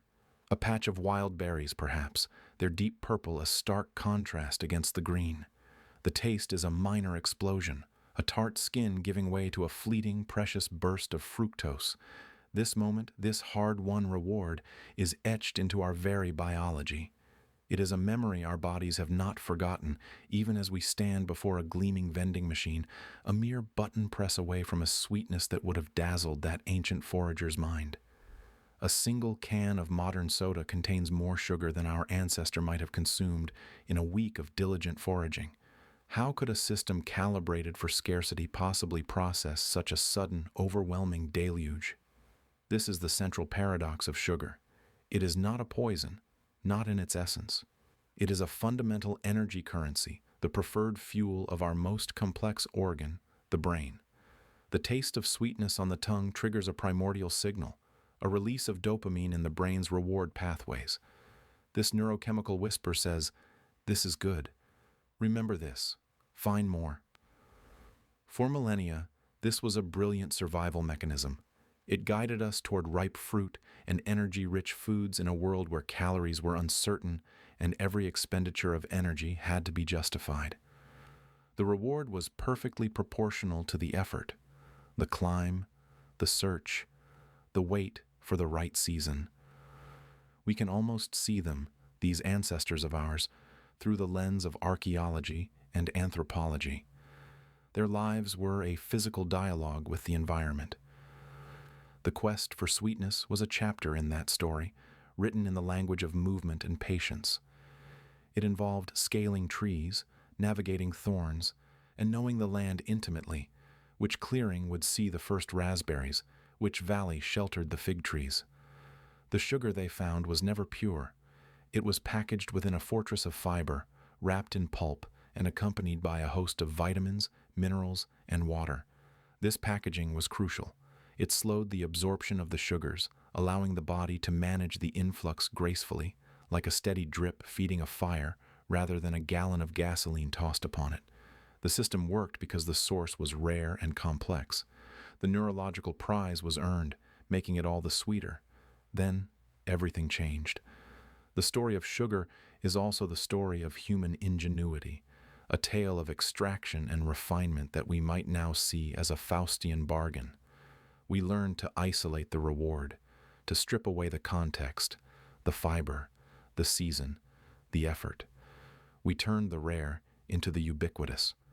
The triumph of industrial agriculture, first with sugar cane, then with the astonishing efficiency of sugar beets, flooded our world with pure, cheap, potent sweetness. This refined substance is a ghost of its former self, all of the energy, none of the companions, that once made it a wholesome food. It became an ingredient, then the ingredient, sneaking into the most unexpected places. It sweetens our bread, lurks in our pasta sauces, dominates our condiments, and masquerades in snacks labeled as healthy. It is the invisible thread tying together a vast spectrum of processed foods. This constant, effortless exposure hijacks the ancient reward system. The dopamine response, designed for occasional significant discoveries, is triggered again and again, day after day, with no physical cost. The brain's receptors, overwhelmed by the constant stimulation, become desensitized. We need more to achieve the same feeling of reward. This is not a moral failing of willpower. It is a biological mismatch. It is the result of a 50,000-year-old physiology colliding with a 50-year-old food landscape. The consequences are written in the stark language of modern medicine: metabolic disorders, insulin resistance, and a global pandemic of obesity and type 2 diabetes. Our bodies, exquisitely adapted for scarcity, are drowning in a surplus they were never designed to handle.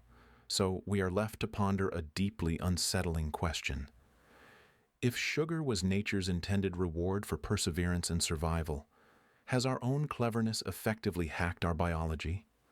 Have we discovered the cheat code to our own dopamine triggers, short-circuiting a delicate system that took eons to perfect? We mastered the extraction of sweetness, but in doing so, did we discard something just as vital, something that once kept the very notion of reward in a necessary healthy balance? What silent partner did we leave behind in the wild fields, and what is the cost of its absence? We live in an age of unprecedented abundance, a perpetual feast laid out before us. Our supermarkets are cathedrals of caloric possibility. Our delivery apps summon any cuisine to our doorsteps in moments. Yet, within this cornucopia, a silent, widespread ailment persists. A fundamental, almost primal human function has become a struggle for a colossal portion of the modern population. Why is it that so many of us, surrounded by more food than any generation in history, cannot perform the simple, essential act of a regular, comfortable bowel movement? This global constipation is not a mere inconvenience. It is a profound signal, a dissonant note in the symphony of our well-being, pointing directly to a friend we have forgotten, a substance we have systematically erased from our plates: fiber. To understand the depth of this neglect, we must journey back, far beyond the sterile aisles of the grocery store, to the very origins of our digestive design. Archaeologists, those detectives of dust and bone, have uncovered a story written in coprolites, fossilized human feces. These ancient relics tell a tale not of scarcity, but of fibrous feasts. Analysis reveals that our hunter-gatherer ancestors consumed staggering amounts of fiber, an estimated 100 to 150 grams daily.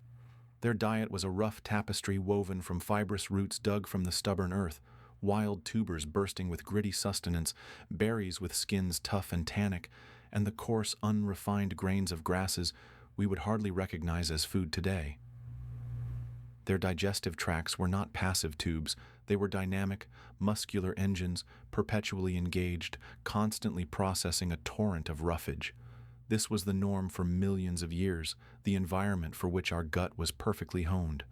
Is our modern body, then, simply a prehistoric engine trying to run on the wrong kind of fuel? The brilliance of fiber lies in its paradoxical nature. By the narrow, outdated definition of nutrition, that which we break down and absorb for energy, fiber is a failure. It passes through our stomach and small intestine largely intact, a ghost of indigestion. We possess none of the enzymes required to dismantle its tough molecular structures. For decades, this led to it being dismissed as mere bulk, an inert filler. But we were looking at it all wrong.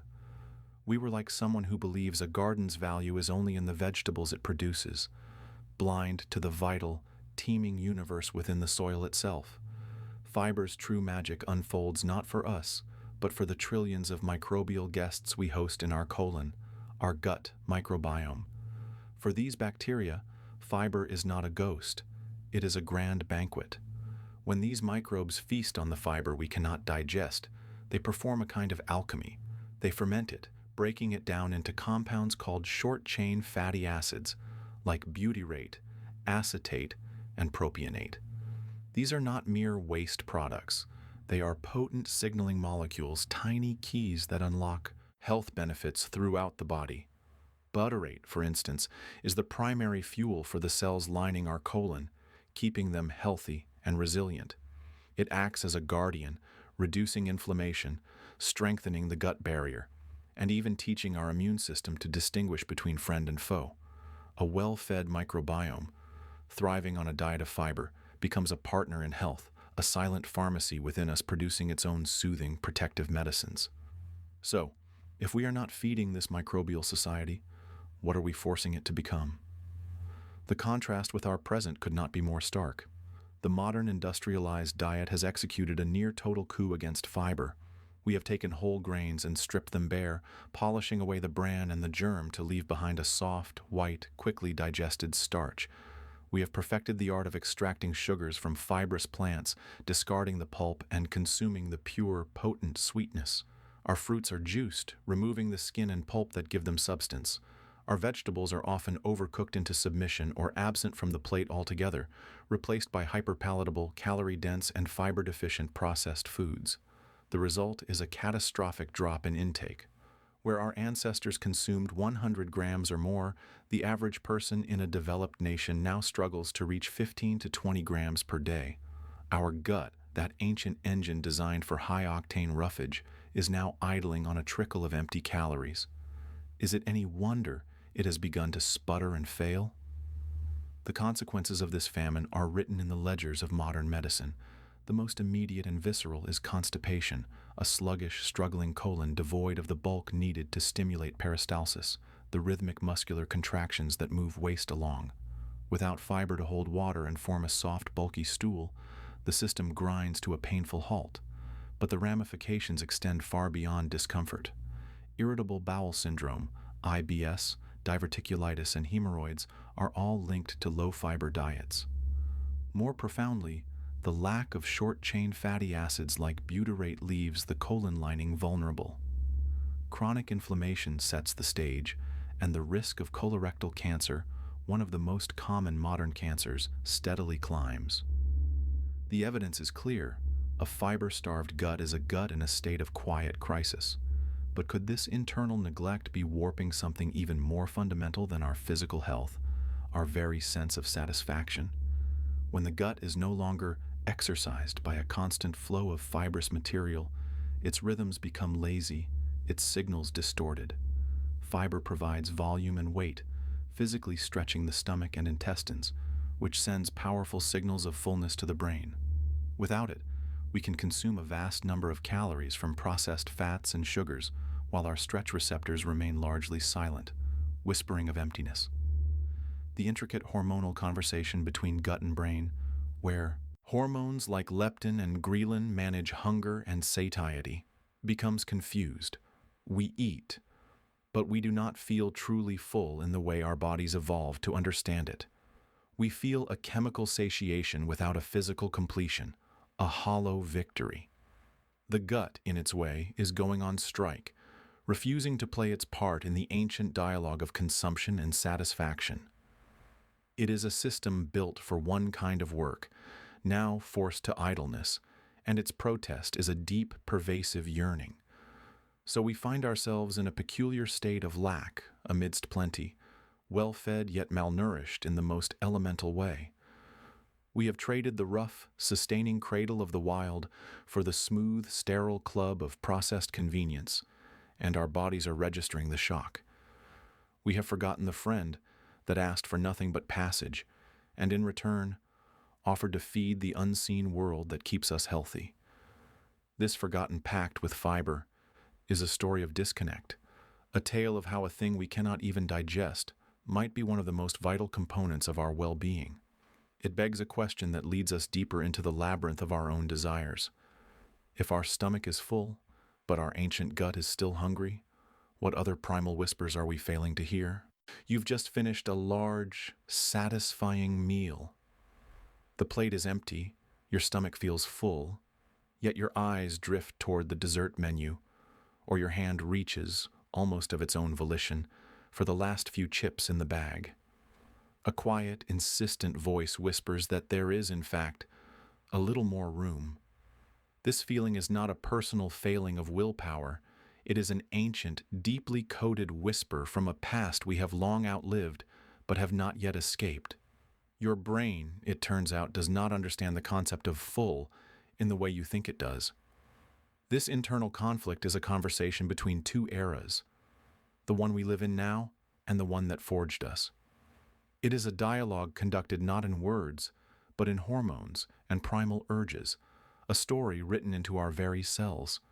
To understand it, we must listen to the chemical messengers that govern our hunger, voices that have not yet learned the language of modern plenty. The primary characters in this biochemical play are ghrelin and leptin. Ghrelin is the herald of need, a hormone produced primarily in the gut. It is the signal that rises like a tide in your bloodstream, washing against the shores of your brain, specifically the hypothalamus. Its message is simple and urgent. Seek food. It sharpens your senses, making the smell of baking bread irresistible, the sight of a ripe piece of fruit a focal point of intense desire. It is the chemical embodiment of anticipation, the feeling of an empty stomach yearning to be filled. Leptin, in contrast, is the voice of satiety. It is released by our fat cells themselves, a signal of reserves. Its message is one of reassurance and cessation. It tells the brain, enough. The stores are stocked. You may rest now in a perfectly balanced system. These two forces would be in elegant opposition, a seesaw maintaining a graceful equilibrium. But our system is not perfectly balanced for the world we have built. These hormones were not engineered for fine-tuned calorie management in an environment of endless abundance. They were engineered for survival in a world of scarcity. Their primary evolutionary directive was not to prevent overeating, but to prevent starvation. Their fundamental purpose is to ensure we eat enough to make it to the next uncertain meal, not to stop us when we have had just the right amount. This is a crucial distinction. The system is biased toward action, toward consumption. It is a fail-safe against famine, and it is always listening for the ghost of a shortage that never comes. This biological bias is compounded by a psychological strategy forged over millennia. For the overwhelming majority of human history, calories were fleeting, and feasts were rare. The sight of a bountiful harvest, a successful hunt, or a grove of fruit trees was not a daily occurrence, but a stroke of incredible luck.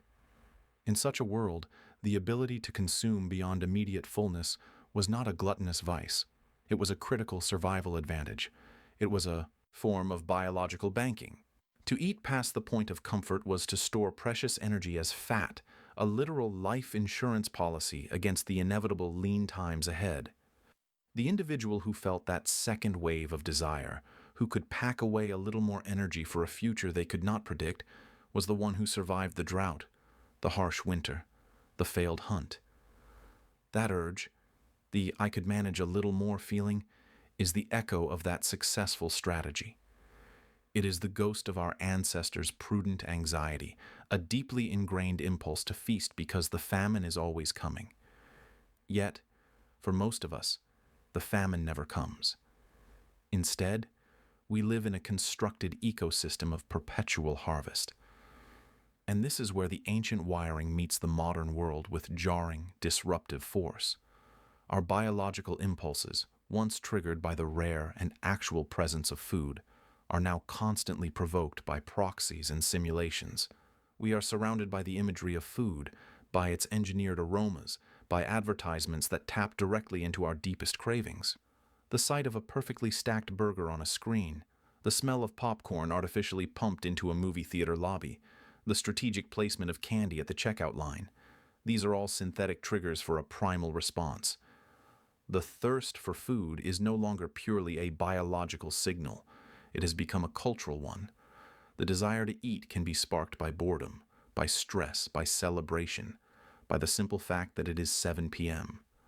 And that is what one does. The sophisticated reward centers of our brain, which evolved to reinforce life-sustaining behaviors like eating and social bonding, have been hijacked by hyper-palatable foods designed to deliver an unnaturally powerful hit of fat, sugar, and salt. This combination triggers a dopamine surge far greater than any found in nature, teaching us to seek out this feeling again and again, often completely divorced from any actual hunger. The craving becomes detached from the need.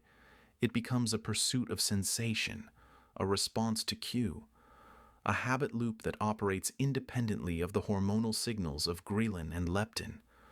The body may be saying no with leptin, but the brain, seduced by the promise of reward, is screaming yes with dopamine. So we find ourselves at a crossroads, pulled in two directions by two different definitions of enough. One is a slow biological whisper of contentment, a quiet signal from our fat cells that we are safe. The other is a roaring ancient imperative to seize the moment, amplified by a modern world that has learned to mimic the triggers for that imperative with terrifying efficiency. We are left with a simple yet profoundly disquieting question. If the sensation of fullness is no longer a reliable, definitive signal from our body, then what master is our brain truly serving? Is it the quiet logic of present sustenance, or the deafening ancestral fear of a future without? You finish the last bite of your meal. The plate is clean, yet a peculiar emptiness lingers. It's not in your stomach, but in your mind. A faint, insistent signal seems to whisper that something is missing. So you reach for another handful of chips, a leftover roll, a square of chocolate. It is only 10, perhaps 15 minutes later that the true message arrives, not as a whisper, but as a leaden weight. you are suddenly, uncomfortably full. The realization dawns. You have crossed the line from satisfaction into excess, but the warning came too late. Have you ever finished eating and found yourself full too late? This common experience is not a failure of willpower, but a fundamental misalignment between our ancient wiring and our modern world. It is a temporal disconnect, a lag in the neural dialogue between gut and brain. We are living with a biological delay, a communication system that operates not at the speed of light, but at the speed of digestion. Your stomach, a flexible and efficient sac, can be filled to capacity in a matter of minutes. It will dutifully begin its work, breaking down the food, releasing nutrients, and sending its chemical communiques upward. But the journey of these signals, hormones like leptin and peptide YY, is a slow cruise through the bloodstream, not a frantic race along neural superhighways. It takes a full 15 to 20 minutes for this biochemical news to travel from the bustling ports of your digestive system to the command center in your skull, for your brain to finally receive and decode the message, cease operations, the stores are full. Now place this slow-motion feedback loop into the context of a modern meal. A lunch break compressed into 10 minutes between meetings, a drive-through dinner consumed in the driver's seat between errands. We eat at our desks, scrolling through screens, shoveling fuel into the machine without ever glancing at the gauge. In the time it takes for the brain's stop order to be drafted, sent, and received, we have already consumed hundreds of calories past the point of necessity. We are, in essence, eating in the blind spot of our own biology. The meal is over before the body's first word of protest has even been spoken. We are left with the consequences, that heavy, regretful feeling of fullness that arrives not as a gentle conclusion, but as a startling afterthought. What does it mean to be governed by a physiology that is always inevitably a step behind the present moment? Consider the table of our ancestors. There were no soft, pre-sliced loaves of bread or tender, slow-cooked meats that fell apart at the touch of a fork. Their sustenance was often tough, fibrous, and raw. A piece of meat required tearing and relentless chewing. Roots and tubers were dense and unyielding. The very act of eating was a physical labor that enforced its own pace. It was slow, deliberate, and mindful by necessity. Each bite was a negotiation with the food itself. The time required to process a meal physically, to chew it into a swallowable pulp, naturally synced with the time required to process it biochemically. The brain's delayed full signal would arrive right on schedule, just as the last difficult mouthful was being conquered. The system was harmonious, a beautifully timed dance between the body's limitations and its needs. The tools that tamed our world also tamed our food, and in doing so, they broke this ancient rhythm. The invention of cooking with fire was the first great accelerator, softening fibers and predigesting nutrients. But the real quantum leap into dyssynchrony came with the industrial and digital revolutions. The knife, the blender, the pressure cooker, and the deep fryer systematically dismantled the natural barriers to rapid consumption. They created foods that surrender to us with no resistance, that can be swallowed with barely a thought.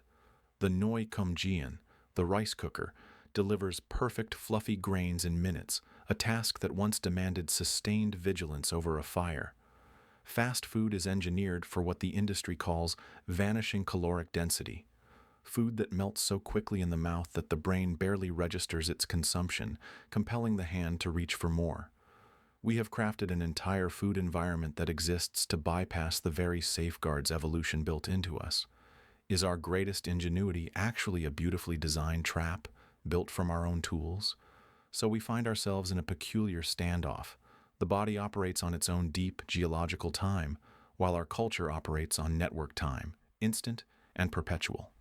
We eat in the gaps, in the interstices of our schedules, treating nourishment as an inconvenient interruption to productivity. The lunch hour has shrunk to a mere fraction of itself. We multitask our meals, consuming calories while consuming content, dividing the attention of a brain that is already struggling to pay attention to the most fundamental signal of all, the signal to stop. The ritual of the shared, seated, leisurely meal is becoming a relic, replaced by a functional and solitary refueling process. In this new environment, the brain isn't just slow, it is utterly outmatched. It is trying to listen for a single, fading voice in a cacophonous stadium. When the mind cannot understand that we are eating, does the act of eating itself become something else? A mindless compression of fuel, a nervous habit, a fleeting dopamine hit in the middle of a stressful day? This is the silent syndrome of false hunger, of delayed fullness. It is not a medical pathology, but a cultural one. It is the feeling of eating without ever truly being present for the meal. The consequences are measured not just in personal discomfort, but in the expanding waistlines of societies and the burgeoning rates of metabolic disease. We are fighting a battle against a lagging signal, and we are consistently losing because we are unaware the battle is even happening. The problem is not a lack of discipline, but a lack of synchronization. We have become strangers to our own internal clocks. If we are, in fact, eating by a faulty script, one written by the relentless pace of modern life, then a troubling new question emerges, pulling us deeper into the maze of our own biology. If the rhythm of our eating is so easily hijacked by the world we built, how much of the rest of our hunger is truly ours? Is the craving for fat, sugar, and salt a personal choice, or is it a pre-programmed directive, an ancient algorithm etched into our genes by ancestors who never imagined a world of plenty? You reach for the salty chips, the piece of dark chocolate, the extra spoonful of chili paste. The choice feels intimately, undeniably yours. A personal preference, a private pleasure. But what if the craving itself is an echo? A message sent not from your stomach, but from a distant ancestral past, inscribed in the very code of your being. Is your appetite truly your own? Or are you simply reading from a menu written millennia ago by the lives and deaths of your forebears? The desire for fat, for sugar, for salt, these feel like fundamental drivers of our will. We navigate our modern world of abundance with a palate shaped by an ancient world of scarcity. This craving for sweetness, once a rare and vital signal for ripe, energy-rich fruit, now leads us down supermarket aisles. The longing for savory, umami richness, a signifier of precious protein, now draws us to the drive-thru. We are equipped with a neurological reward system that fireworks with delight at these tastes, a system that ensured survival when calories were hard-won. But in a landscape of perpetual harvest, this same system can feel like a trap. The question lingers, quiet and persistent. When you choose what to eat, who is really doing the choosing? Science has begun to map the architecture of these ancient cravings onto our modern genetics. It is not one single appetite gene, but a complex symphony of variations that tune our senses to the world. Consider the CD36 gene. Its variations influence how sensitively we perceive fats on the tongue.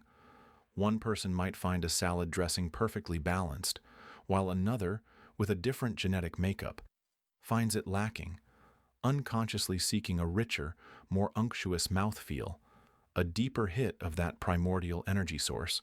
Then there is TAS2R38, a gene that governs our perception of bitterness. To some, a slice of kale or a sip of black coffee is pleasantly sharp and complex.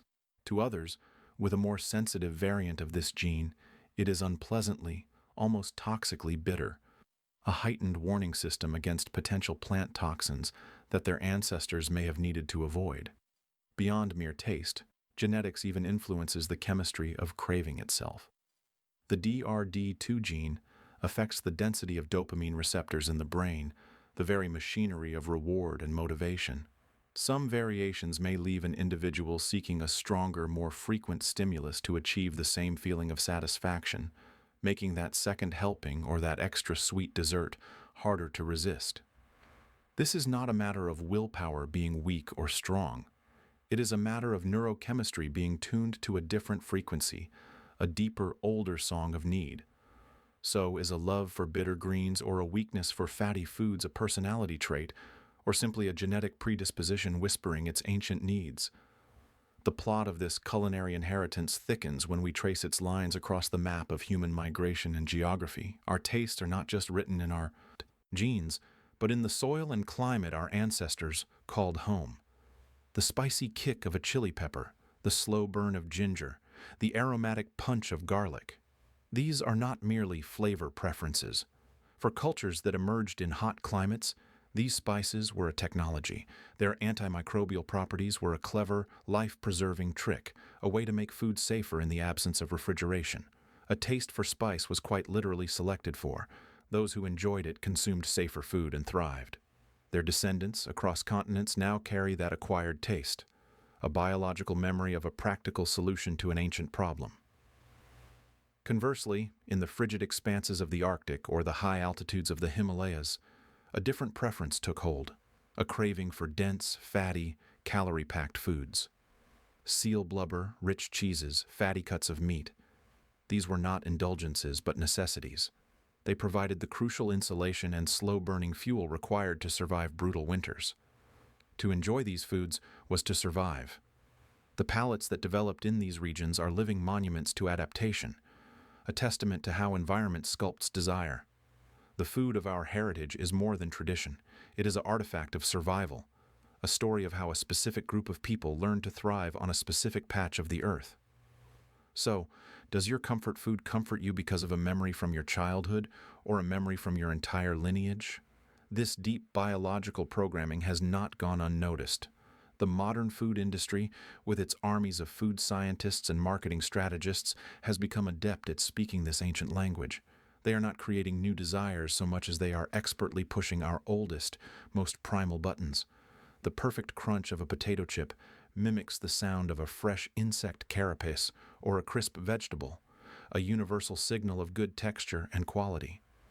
The specific ratio of salt, fat, and sugar engineered into countless snacks is dubbed the bliss point, a formulation designed to max out our innate pleasure centers, bypassing our conscious judgment entirely.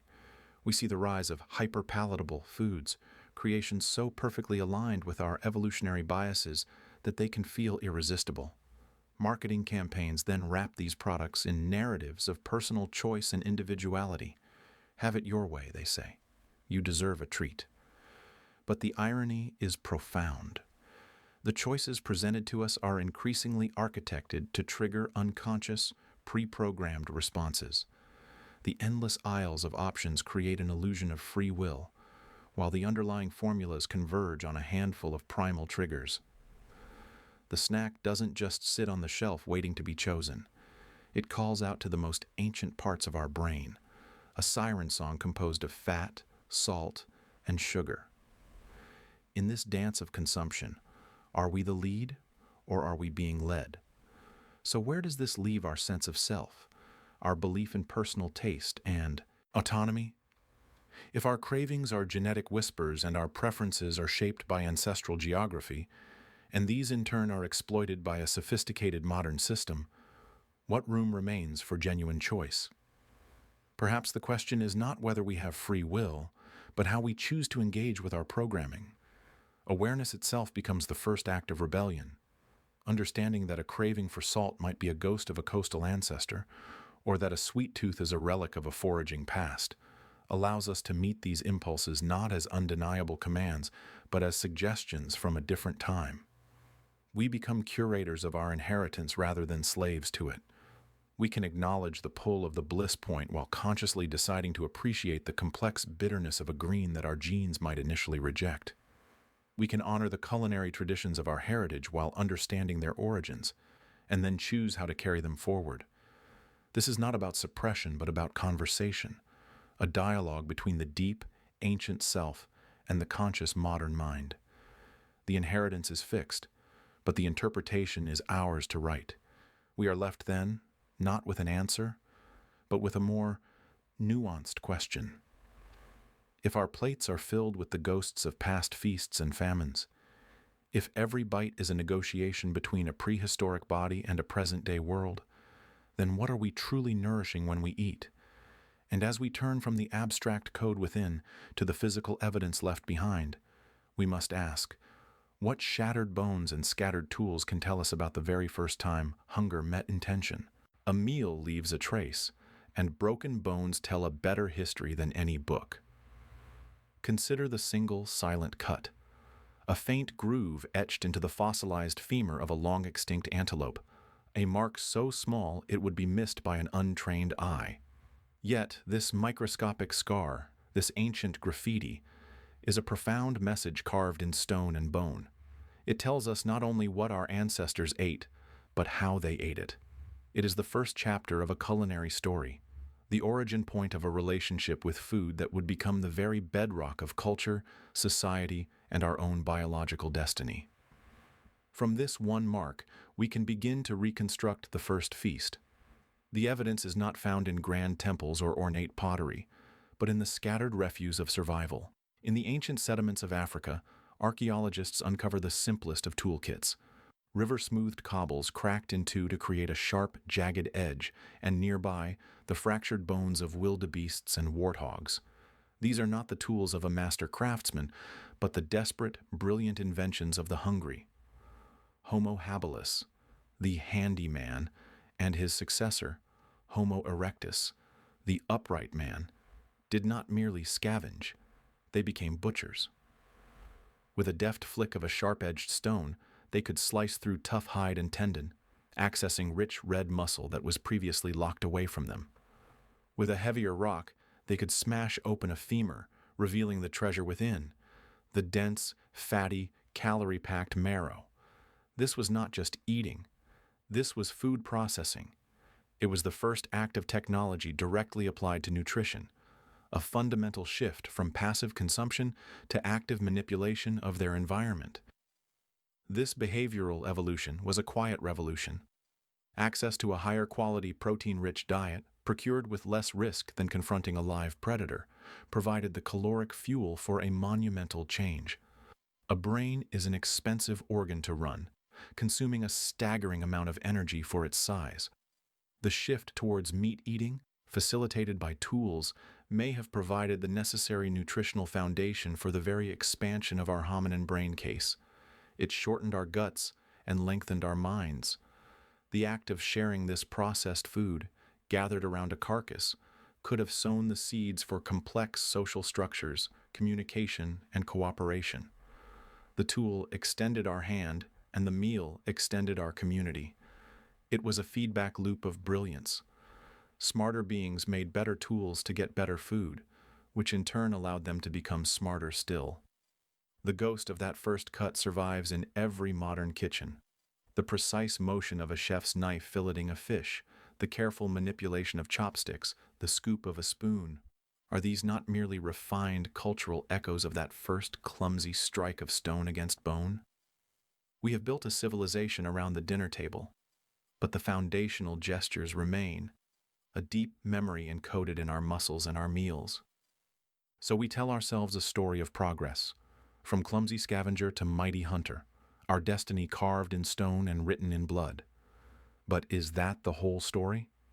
The narrative of the triumphant carnivore is compelling, yet the evidence is but one side of a complex fossil.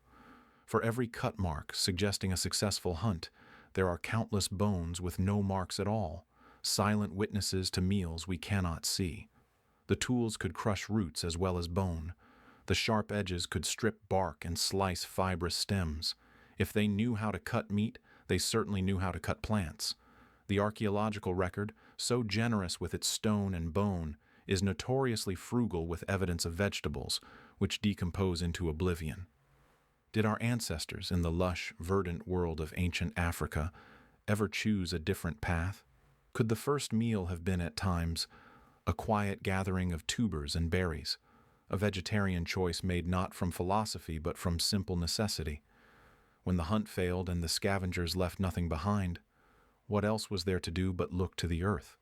The stone tool, we assume, was a weapon and a butcher's implement, a key to the kingdom of meat. But could it not also have been a humble digger, a grubber, a key to a different, quieter kingdom entirely? We see the cut on the bone and we see a hunter.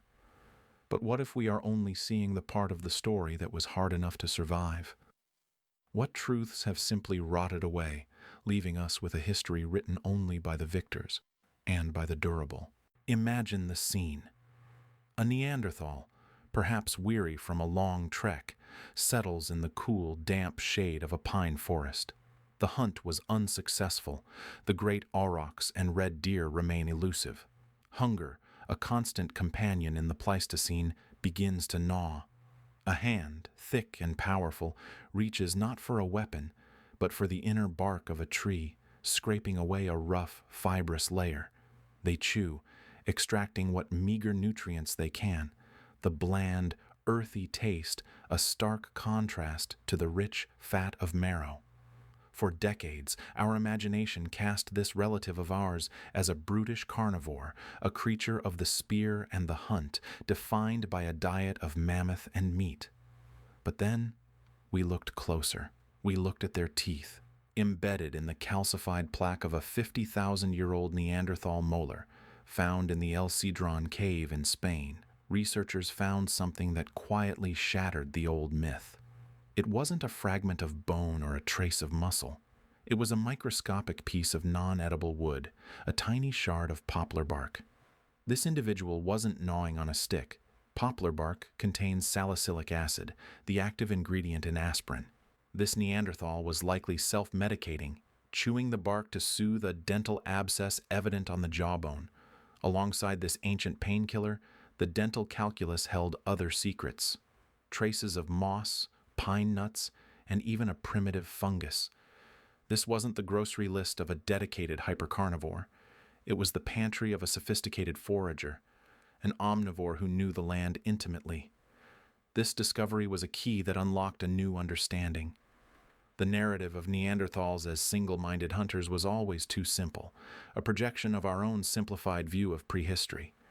Analysis of their teeth from sites across Europe shows a diet that shifted dramatically with the seasons and the landscape. In colder northern climates, chemical isotopes in their bones do indeed tell a story of a meat-heavy diet, a caloric necessity to survive harsh winters where plants were scarce. But in warmer forested regions like what is now Spain, the story changes. The evidence points to a significant intake of plants, roots, tubers, nuts, and legumes.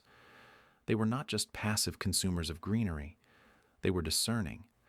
They understood which mushrooms were nutritious, which roots could be pounded into edible paste, which seeds held precious oils. This paints a picture not of a rigid, instinct-driven beast, but of a highly flexible and intelligent hominin. Their survival was not guaranteed by strength alone, but by knowledge, a deep, generational wisdom of the floral world. They read the forest floor like a map, each plant a potential landmark of sustenance or medicine. This behavioral flexibility was their true evolutionary advantage, a toolkit as important as any hand axe. The environment was their menu, and it changed daily. The ability to switch from being a relentless predator on the open tundra to a meticulous gatherer in the dense forest was the very key to their resilience across millennia. It forces us to ask, did we survive by dominating nature, or by adapting to its every intricate rhythm? This ancient dietary flexibility echoes strangely in our modern world. Today, we see a conscious, mass movement toward plant-based diets. Supermarkets are filled with vegan options, and the ethical implications of meat consumption are widely debated. Yet, is this shift entirely new, or is it in some ways a return? A recognition, buried deep in our collective biological memory, that our bodies are built for a varied diet. Modern nutrition science increasingly champions the benefits of plant diversity, of fiber and phytonutrients, concepts our Neanderthal cousins understood not through science, but through survival. Their example suggests that balance is not a modern luxury, but an ancient necessity. The choice between a steak and a salad is not a binary moral absolute. It is a question as old as humanity itself, a question of what the world offers us at any given moment. So we are left with a figure far more complex than the club-wielding caveman. We see an ancestor who was both hunter and healer, carnivore and botanist. They teach us that the human story is not written solely in blood and bone, but also in the subtle imprints of pollen and the stubborn fragments of bark clinging to a tooth. They adapted, they foraged, and they persevered. But then, something changed.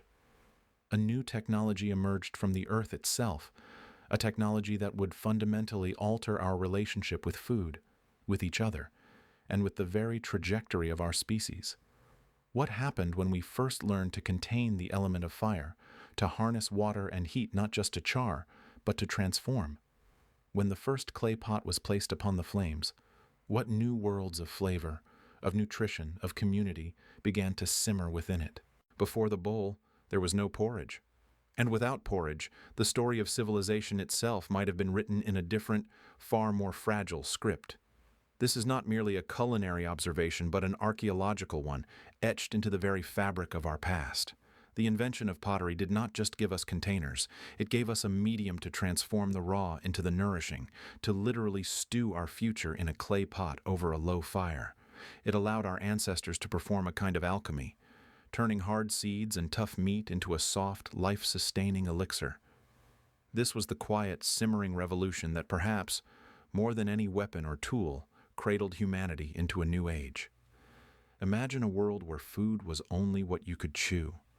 For the very young, the very old, the sick or the toothless, this was a world of constant peril. Survival was a privilege reserved for the strong-jawed and the robust. Then, a crackle of innovation by a fireside. Someone perhaps thought to line a pit with clay or place a lump of wet earth into the embers, discovering it hardened and could hold water. This was no minor improvement. It was a leap that redefined the very meaning of a meal. The first pot was not just a vessel. It was a hospital, a nursery, a hospice, and a catalyst all at once. It meant that sustenance could now be liquid, warm, and easily shared. How does a simple change in texture, from hard to soft, alter the destiny of a species? The evidence for this profound shift is not found in grand monuments, but in the humblest of fragments. Archaeologists sifting through the dust of ancient settlements prize these broken pieces above gold. A 10,000-year-old shard of pottery, its surface rough and unassuming, becomes a time capsule when placed under a microscope.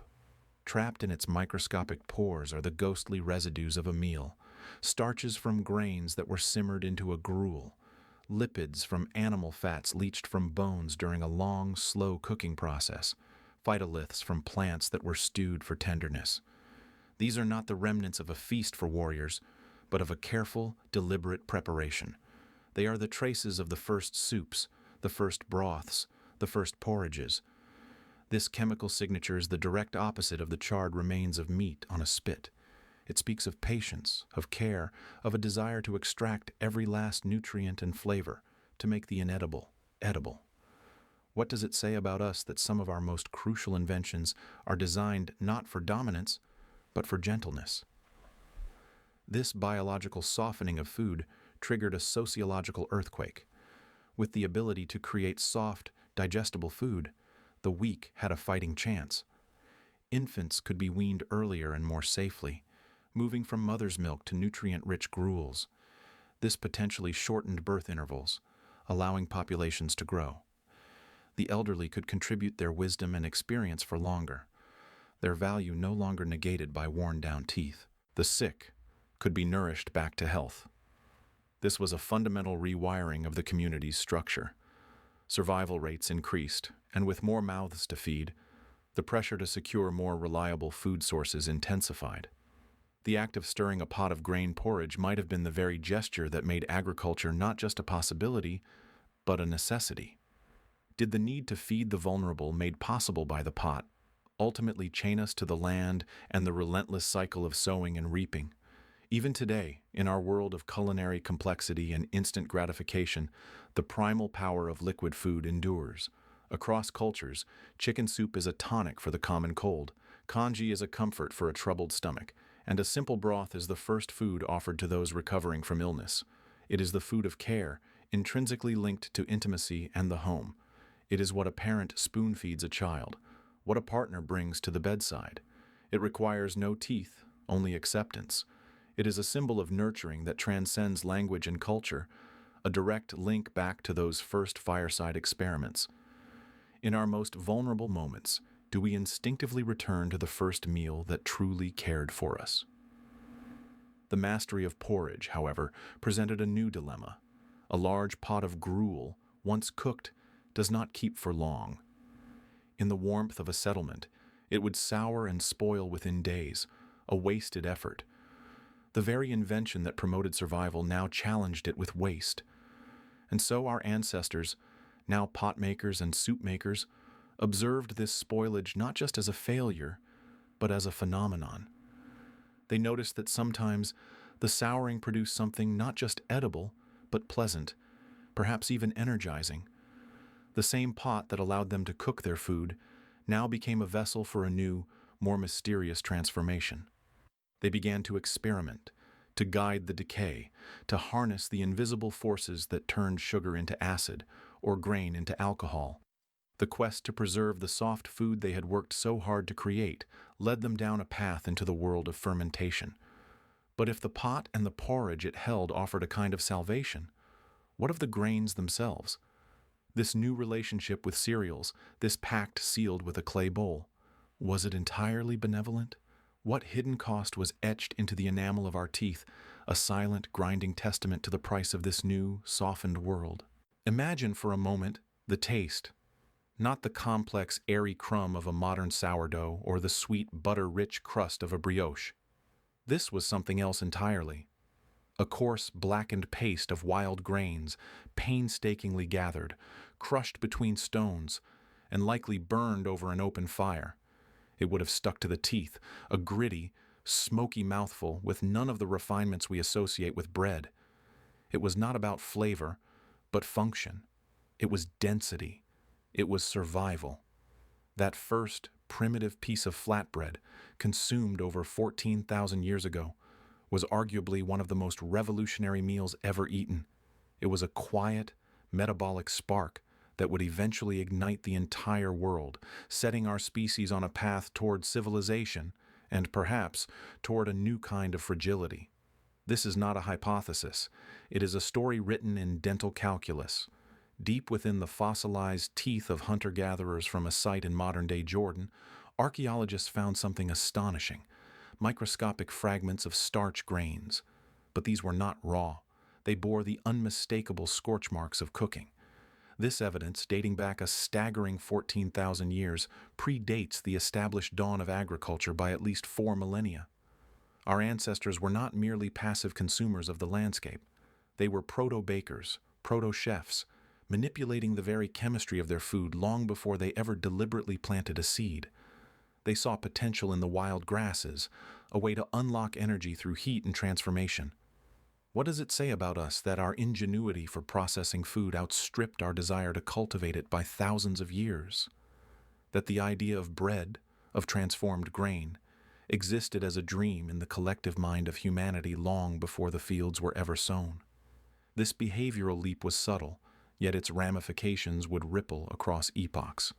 Wild grains once processed became something more than just food. They became a technology.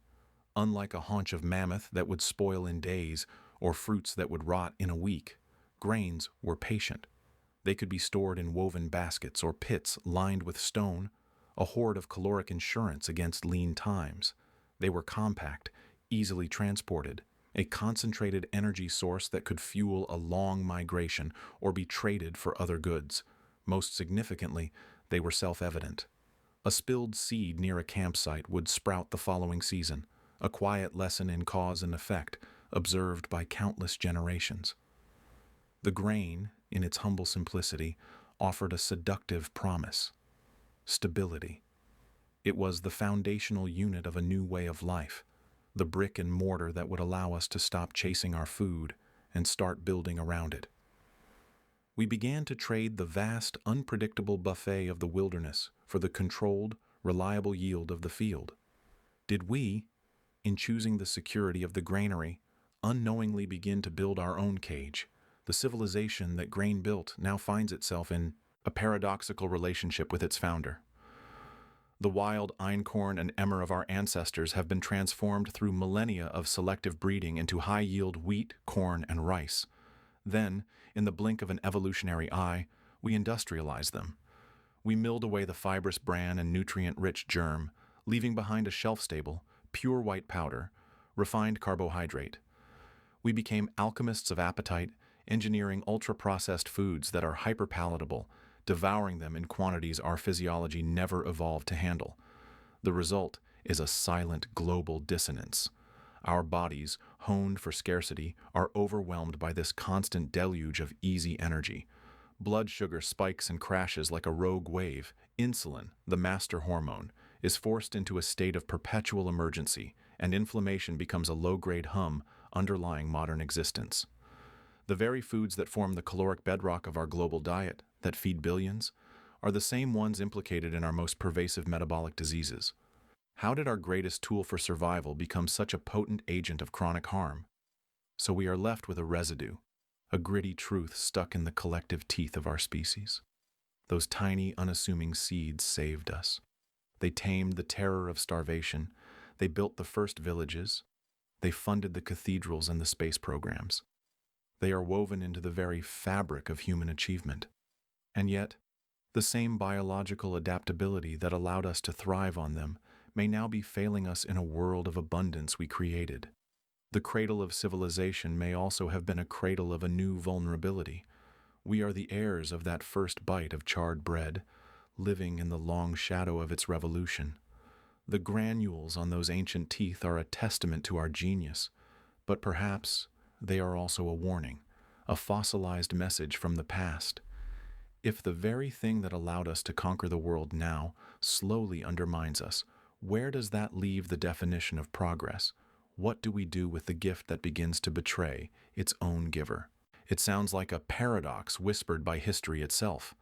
The greatest revolution in human existence, the one that allowed us to build cities and empires, the very foundation of civilization, began with a simple act, planting a seed. In doing so, we traded the sprawling, unpredictable buffet of the wild for the dependable, monotonous comfort of the field. We chose a steady meal over a varied feast, and in that choice a silent bargain was struck, one that, for millennia, would leave our bodies whispering a story of loss beneath the illusion of gain. The story of human progress is, in part, written in the narrowing of our plates. Consider the forager, a figure so often romanticized, yet whose daily reality was one of profound, culinary intelligence. Their world was not a barren wilderness, but a vast, living pantry, a symphony of flavors and nutrients available to those who knew the score. Archaeology provides a startlingly intimate window into this diet, not through grand artifacts, but through the most humble of remains, fossilized feces, known as coprolites. These ancient relics tell a story that would make a modern nutritionist envious. Analysis reveals a menu of stunning diversity. Over 150 different plant species, from nutrient-dense tubers and bitter greens to sweet berries and fat-rich nuts, complemented by a rotating cast of game, from swift antelope and fatty fish to grubs and birds' eggs. Their year was a constant, seasonal rotation of nutrients. One season might be rich in vitamin C from fresh fruits, the next in iron and protein from a successful hunt, another in complex carbohydrates from gathered grains. Their bodies were in a constant, dynamic conversation with a changing environment, and that conversation was vibrant, complex, and diverse. Then came the grain: wheat, barley, rice, maize. These humble grasses promised a future free from the anxiety of the hunt and the uncertainty of the gather. They offered the seductive power of storage, of surplus, of a tomorrow that could be planned for. Communities could put down roots, literally and figuratively. Populations grew, culture flourished, but this stability came at a cost, hidden within the very abundance it created. The farmer's field, for all its rows of golden promise, was a biological desert compared to the teeming rainforest of the forager's landscape. The archaeological record shows a dramatic and rapid shrinking of the human diet. The farmer's coprolites tell a simpler, sadder tale. An overwhelming reliance on a handful of staple crops. Meals became a predictable cycle of porridge, flatbread, and beer, a beige and nutritionally bland existence. The incredible diversity of micronutrients, The vitamins, minerals, and phytochemicals that had fortified their ancestors slowly bled away from their diet. The biological consequences of this nutritional poverty were written not in records, but in bone. The skeletons of these early farmers are libraries of lack. Their stature often shrank, a visible sign of nutritional stress. The telltale pitting on the inner surface of their eye sockets, a condition called cribrorbitalia, whispers of chronic iron deficiency anemia, a result of a grain-heavy diet poor in bioavailable iron and compounded by parasites from settled, often unsanitary, village life. We see the bowed legs and softened bones of Rickets, a signature of vitamin D deficiency from spending long hours cultivating fields instead of roaming under the sun. The spongy, bleeding gums and lost teeth of scurvy tell of a life without the constant infusion of vitamin C that foragers enjoyed from wild plants. Their immune systems, no longer primed by a diverse array of environmental compounds, became both weaker and more prone to overreaction. The stability of the harvest had forged a new vulnerability, a fragility that settled deep into the very marrow of humanity. The field, it seemed, was both a cradle and a cage. And perhaps in a way that should give us pause, the ghost of that first farmer's field still haunts our modern aisles. We stand in supermarkets that seem to defy season and geography, a dazzling cornucopia of options that would stupefy our ancestors. But this abundance is a magnificent illusion.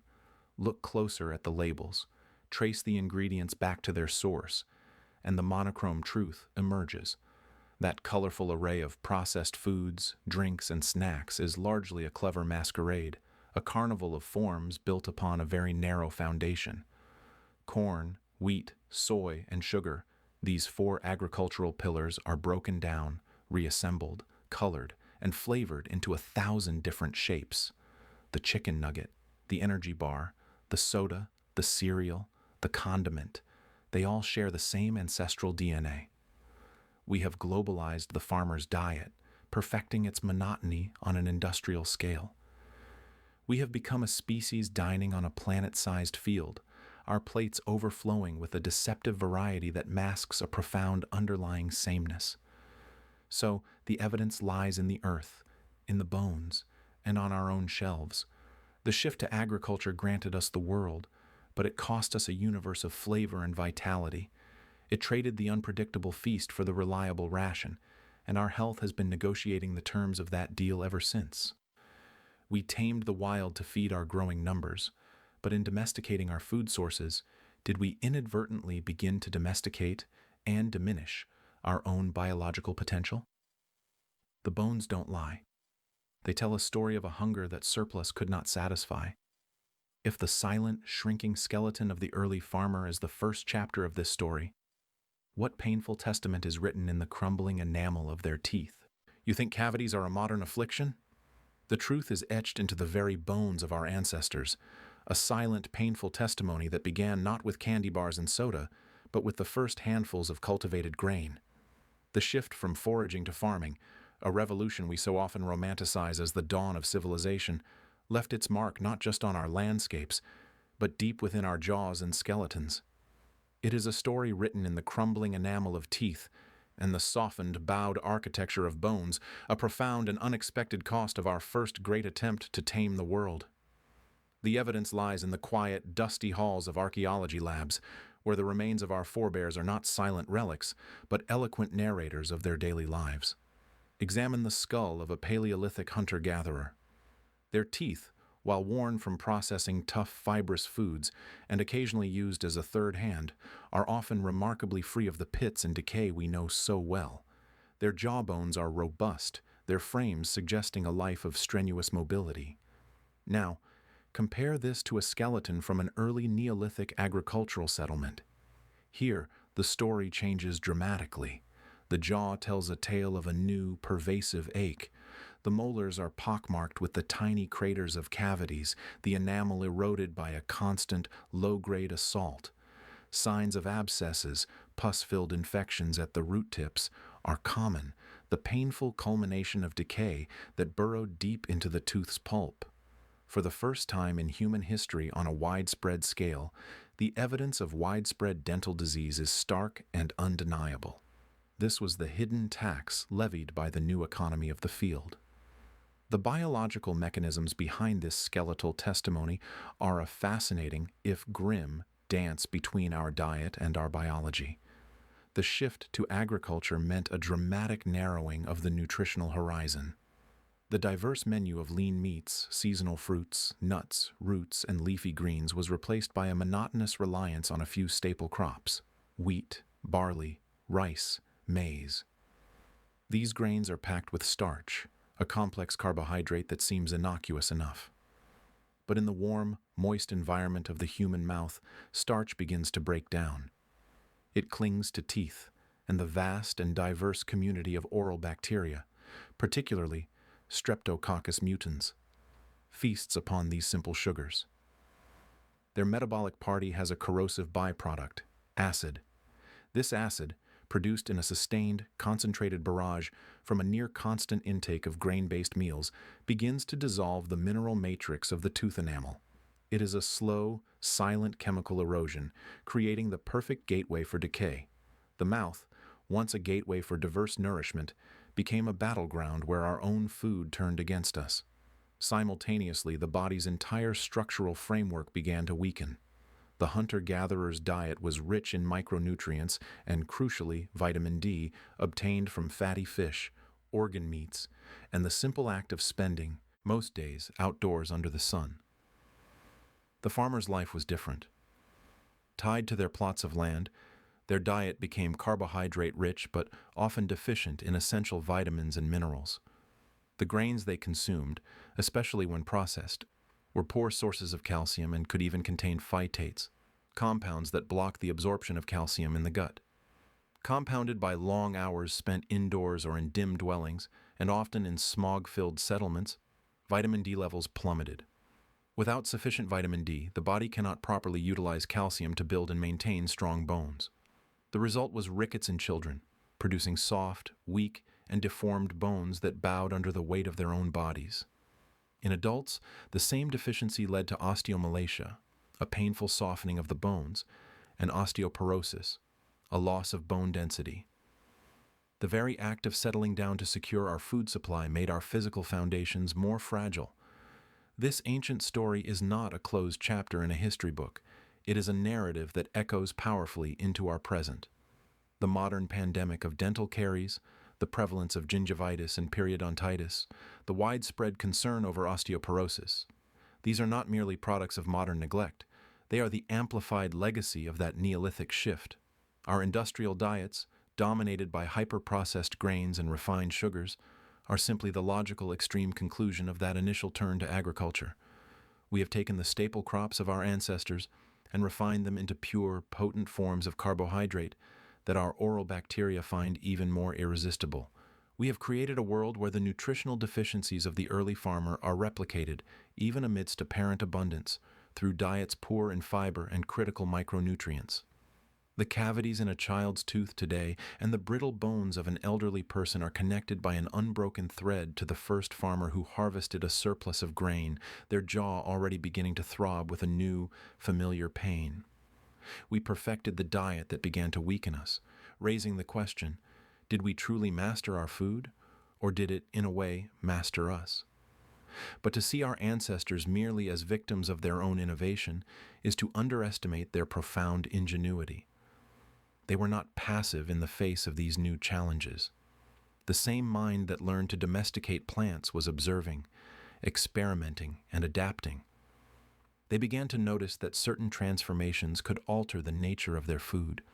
They saw that a pasty mixture of ground grain and water, if left alone, would not just spoil. Sometimes it would change. It would bubble and breathe, developing a sour, pleasant tang. This altered substance lasted longer. It was easier to digest, and somehow it felt more alive. They had stumbled upon an invisible, powerful ally in their struggle for survival, a force that could preserve, enhance, and even create nourishment from decay. If the grain was the problem, could the very air around them, teeming with invisible life, hold the solution? What if the answer to the ailments of civilization was not a return to the wild, but a deeper, more intimate collaboration with the smallest forms of life? Before the hum of the refrigerator became the soundtrack to our pantries, humanity engaged in a silent, ancient pact with an invisible world. We didn't just store our food, we collaborated with it, entering into a delicate dance with microbes to outwit time itself. Fish, cabbage, milk, grapes, these were not merely ingredients but landscapes, fertile grounds for a microscopic alchemy that could mean the difference between scarcity and survival. The pungent aroma of fish sauce, the sharp tang of kimchi, the complex funk of a ripe cheese, these were not just flavors. They were the scent of ingenuity, the taste of a profound and necessary partnership with the unseen. Consider the humble clay jar, buried in the cool earth or sitting in the shade of a dwelling. It is a silent archaeologist's treasure. A 7,000-year-old pot discovered in a dig is not just an empty vessel. Its pores are saturated with the ghosts of meals past, its ceramic matrix holding the fossilized whispers of lactic acid bacteria and wild yeast. These jars are the forgotten libraries of our culinary past, and modern science is learning to read their stories. Residue analysis reveals traces of fermented dairy in ancient Scandinavian settlements, evidence of wine in the Caucasus, hints of pickled vegetables in Asian communities. From the kefir grains passed down through generations in the Caucasus Mountains to the fermented fish sauces of Rome and Southeast Asia, every culture, in its isolation, discovered the same profound truth. Decay is not an end. It is a transformation. It is a path to preservation. This was not mere happenstance. It was early applied microbiology, a technology born of observation and necessity. Our ancestors, without ever seeing the tiny architects, became masters of their manipulation. They learned that salt could create an environment where beneficial bacteria thrived and dangerous pathogens perished. They discovered that submerging vegetables in their own briny exudates fostered a flourishing ecosystem of lactobacillus. These microbes, in their relentless hunger, would acidify the environment, creating a liquid fortress against spoilage. The food, in essence, would pickle itself from the inside out. But the miracle went beyond preservation. This bacterial labor transformed the simple into the sublime, the nutritious into the super-nutritious. Hard-to-digest compounds in grains and legumes were pre-broken down. Vitamins were synthesized. A humble cabbage leaf, through this microbial metamorphosis, became a powerhouse of probiotics, a natural supplement for gut health, long before such terms ever entered our lexicon. It was, in the truest sense, medicine disguised as food, a healing ritual performed at every meal. Then the world changed. The 20th century brought the promise of sterility. The icebox gave way to the refrigerator, a gleaming white monolith that promised to halt time through cold, sterile silence. Canning and pasteurization taught us to fear all microbes, to scorch the earth of our food supply, to create products that could last for years in a state of suspended animation. We traded the dynamic, living ecosystem of fermented foods for the static, predictable safety of the sealed and the sanitized. Convenience triumphed over collaboration. The old clay jars were relegated to museum shelves or forgotten in cellars, and with them, we began to lose our connection to this internal wilderness. Our diets became cleaner, more stable, and perhaps more impoverished. Could this great sanitization be a hidden culprit in our modern ailments? As rates of autoimmune disorders, digestive complaints, and allergies have climbed, science has begun to turn its gaze back to the microbiome, that vast universe of bacteria within us. We are not just individuals. We are walking ecosystems. The fermented foods our ancestors consumed were daily reinforcements for this internal flora, constant inoculations of diversity and strength. By removing these living foods from our diet, have we inadvertently deforested our inner world, creating a monoculture within that is more vulnerable to invasion and dysfunction? The very technology designed to protect us from external harm may have weakened our internal defenses. We won the battle against immediate spoilage, But did we lose a crucial war for long-term symbiotic health? So we find ourselves at a curious crossroads, looking back to move forward. The jar of sauerkraut in a trendy health food store is a direct descendant of that clay pot buried millennia ago. We are relearning the wisdom of collaborating with bacteria, not just conquering them. We are discovering that true preservation isn't about stopping life entirely, but about guiding it, harnessing one form of life to guard against another. It is a philosophy as much as a technique, the acceptance of transformation, a willingness to engage in a dialogue with decay. Our ancestors didn't fight nature's processes, they redirected them, using the club of predation to build a cradle of preservation. They understood that survival was not a matter of dominance, but of delicate, intelligent alliance. And if this ancient pact with microbes was one half of a survival strategy, what was the other? If they mastered the how of eating through this microbial collaboration, what dictated the when? The rhythm of their consumption was not set by the constant artificial summer of global supply chains, but by a deeper, more inescapable pulse. Your ancestors could not have eaten strawberries in the dead of winter. This is not merely a statement about agricultural limitations, but a profound biological truth.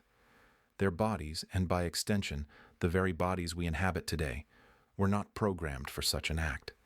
They were intricate instruments, finely tuned to the Earth's slow, predictable waltz around the sun. Their hunger was a note in a grand seasonal symphony, not a demand to be met at any hour by a global supply chain. To eat was to participate in a ritual as old as life itself, a dance of necessity and timing where the rhythm was set by the weather, the soil, and the sun. Imagine the world through their eyes, not as a calendar of months, but as a rotating platter of abundance and scarcity. The year did not begin in January, but with the first tender green shoots pushing through the thawing earth. Spring was a time of lean, hopeful foraging, bitter herbs, sharp wild onions, the first fibrous tubers pulled from the softening ground. It was a cleanse not chosen, but bestowed. Then came the explosion of summer, a fleeting, glorious glut.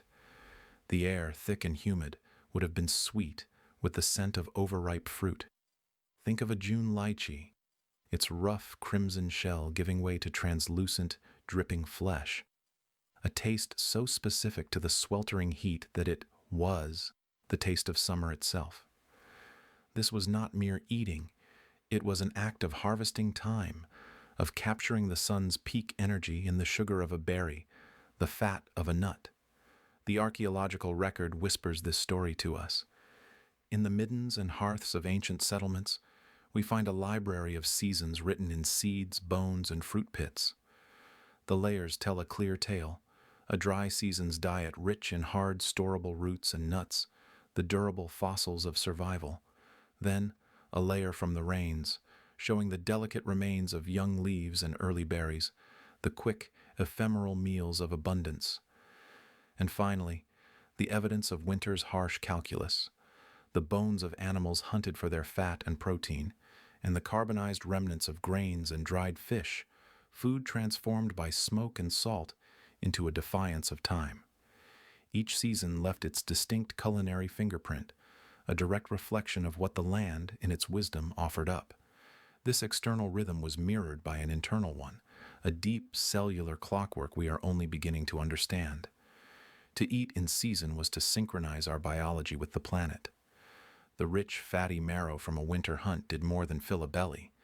It sent signals to the body to build insulation, to slow its metabolic burn and conserve precious energy against the cold. That same fat consumed in the heat of July would feel like a leaden weight, a misdirected effort that the body, confused, might simply store. The bright, water-heavy fruits of summer provided hydration and cooling antioxidants precisely when the body was most stressed by heat and sun. Our hormones, our immune responses, even the microbial citizens of our gut, evolved to expect this seasonal variation.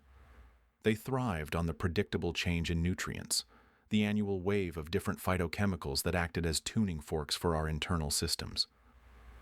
The body knew winter was coming not by a chill in the air, but by the changing taste of its food. Then, we built a new world, We learned to still the seasons, to trap them in refrigerated containers and fly them across oceans. Now, in the deep silence of January, we can bite into a perfect Chilean strawberry, a geometric marvel of red that holds within it the perpetual summer of the southern hemisphere. We drink iced water in front of a fire. We eat tropical fruits under a gray sky. We demand and receive a perpetual global harvest. We have achieved the impossible dream of our ancestors, abundance without season. But in breaking the ancient covenant with the sun and the soil, what have we unsettled within ourselves? Our circadian rhythms, once set by the sun, are now bombarded by artificial light and endless food. Is it a coincidence that as our eating became seasonless, our bodies seem to have lost their natural rhythm, their knowing of what to do with the fuel we provide? We have conquered seasonal scarcity, only to find ourselves adrift in a constant, confusing feast. When time no longer dictates the menu, the human mind, ever searching for meaning, begins to assign its own. Food is slowly stripped of its primary, biological purpose, to nourish in rhythm with the earth, and is instead burdened with new cultural significance. The strawberry is no longer just a fruit of the summer sun. It becomes a symbol of luxury, of global connection, or perhaps of a disconnection we have yet to name. We are free from nature's timetable. But are we now prisoners of our own invention, forever curating a meal without a season? If eating is no longer an act of biological synchronicity, then what, in this endless summer of our own making, does it become? Why do we eat tet, eat a wedding, eat a death anniversary? Why not drink or breathe them? The verb itself is a fossil, preserved in language, pointing to a truth so ancient we've forgotten its shape. It suggests that these occasions are not merely observed but consumed, internalized, made a literal part of who we are, both individually and as a collective. The act of eating is the engine of the ritual, the physical mechanism through which the abstract, a belief, a memory, a social bond, is transmuted into flesh and blood. We don't just share a moment, we share a meal, and in doing so, we become, for a fleeting time, made of the same stuff. Imagine the scene, not as a dry fact in an archaeology textbook, but as a flicker of firelight against a vast, star-chilled night. A great pit of flames licks at the darkness, casting long, dancing shadows on the faces gathered around it.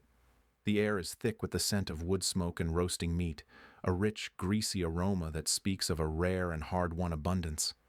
A massive clay pot, its surface rough-hewn and blackened by countless fires, sits at the edge of the coals, simmering with a communal stew of grains and roots. Nearby, a pile of animal bones cracked open for their marrow tells a story of a successful hunt, a collective effort that now demands a collective reward. This is not merely a prehistoric barbecue. This is the cradle of culture itself. These ancient fire pits, these communal pots, these midden piles of feasting, they are the first altars. Here, our ancestors did more than fill their stomachs. They fed their community, their gods, and their very identity. They ate to celebrate a turning season, to appease an unseen spirit, to mourn a lost member, or to forge an alliance with a neighboring band. The meal was the medium, and the message, a silent language of belonging spoken with every shared portion. From this primal hearth, the intricate web of human society began to spin itself. Evolutionary psychology suggests that the shared meal was a fundamental crucible for social bonding, a non-negotiable ritual that forged trust and enforced order. To eat together was to declare a temporary truce, to step away from the relentless competition of survival. In that circle of light and warmth, hierarchies could be established and reinforced not through violence, but through the distribution of food, the choices cut to the leader, a fair share to the strong hunter, a portion to every member of the tribe. It was around these early tables that language likely grew more complex, spinning from simple warnings into stories, jokes, and plans. Rules were born here, the first laws governing fairness, reciprocity, and sacrifice. The act of passing food from one hand to another became a physical contract, a silent vow that said, "I will ensure you are fed, and you will do the same for me." The meal became the glue, the practice ground, and the living constitution of the earliest human groups. Was this the moment we learned to be more than just clever animals? The moment we discovered that shared nourishment could build something far stronger than any individual? This ancient impulse did not fade with the advent of agriculture or cities. It simply put on new clothes. The modern world is still punctuated by these ritual meals, though we may have forgotten the incantations that once accompanied them. The Lunar New Year's feast, a sprawling mosaic of dishes each symbolizing a hope for prosperity, health, and happiness, is a direct descendant of those ancient harvest celebrations. The wedding banquet is a public performance of a new union where two families become one through the literal act of breaking bread together. The death anniversary meal is a table set for both the living and the dead, a way to nourish the memory of an ancestor and reaffirm the continuity of the lineage. Yet, a quiet tension hums beneath the surface of these traditions. The sacred has often been streamlined, packaged, and commercialized. The meticulously prepared home-cooked mom-com is replaced by a catered tray from a restaurant. The communal making of bánh chung is a fading memory for many. The form remains, but has the soul of the ritual evaporated in the steam of convenience? Have we preserved the feast but lost the reason for the fire? Perhaps the answer lies in understanding that when eating is intertwined with the spiritual, the food itself undergoes a transformation. It ceases to be mere sustenance and becomes a sacred object, a symbol so potent it can bridge the gap between the mundane and the divine. The ordinary act of nourishment is elevated into a language for speaking to the gods, a currency for the soul. It becomes something worthy of the ultimate offering, the ultimate sacrifice. If sharing a meal can bind a community together, what profound connection might be forged by offering the meal itself? What happens when we give away not just what we have, but what we need, not to our neighbor, but to the unseen? A simple boiled chicken sits at the center of an altar, its skin a pale, gleaming gold against the dark, aged wood. Incense smoke curls around it, a fragrant veil that seems to separate this particular bird from all others. It is a familiar sight, a quiet, domestic ritual repeated in countless homes. Yet the origin of this act is not domestic at all. It is ancient, primal, and wild. It reaches back through millennia to a time when the crackle of a campfire was the only light against an immense darkness, and the successful hunt was not a given, but a precarious victory. That chicken is not merely food. It is an echo, a modern whisper of a much older story, a story where sustenance was so vital, so intertwined with survival and the terrifying whims of nature that the very best of it was not for us, but for them. The archaeological record is littered with these silent testimonies. Deep within the earth we find the remains of sacrificial pits, not of vanquished enemies, but of precious livestock. The bones of a prime young goat, carefully arranged and untouched by butchering knives, speak a language we can still understand. They tell of an offering, a life given wholly, not a meal shared. In tombs of pharaohs and commoners alike, we find vessels that once held grain, beer, and dried meat, provisions for a journey into the unknown. The ancient Egyptians packed their dead with elaborate feasts, ensuring the soul would not hunger in the afterlife. The mighty cultures of Mesoamerica offered the beating hearts of sacrifices to the sun, believing its very movement depended on this bloody sustenance. In the rice terraces of Southeast Asia, the first fruits of the harvest were laid out for spirits of the earth and water. Across time and continent, a universal pattern emerges. The most valuable food, the very symbol of life and prosperity, was the chosen currency to communicate with the divine. Why did a piece of meat, a sheaf of grain, become the bridge between the human and the holy? The answer may lie in a simple, brutal calculus of scarcity. For the greatest part of our history, calories were hard-won. A haunch of meat represented days of tracking, coordinated danger, and a significant expenditure of energy. A basket of milled grain was the product of months of tending, fear of drought, and back-breaking labor. These were not casual commodities, they were concentrated life.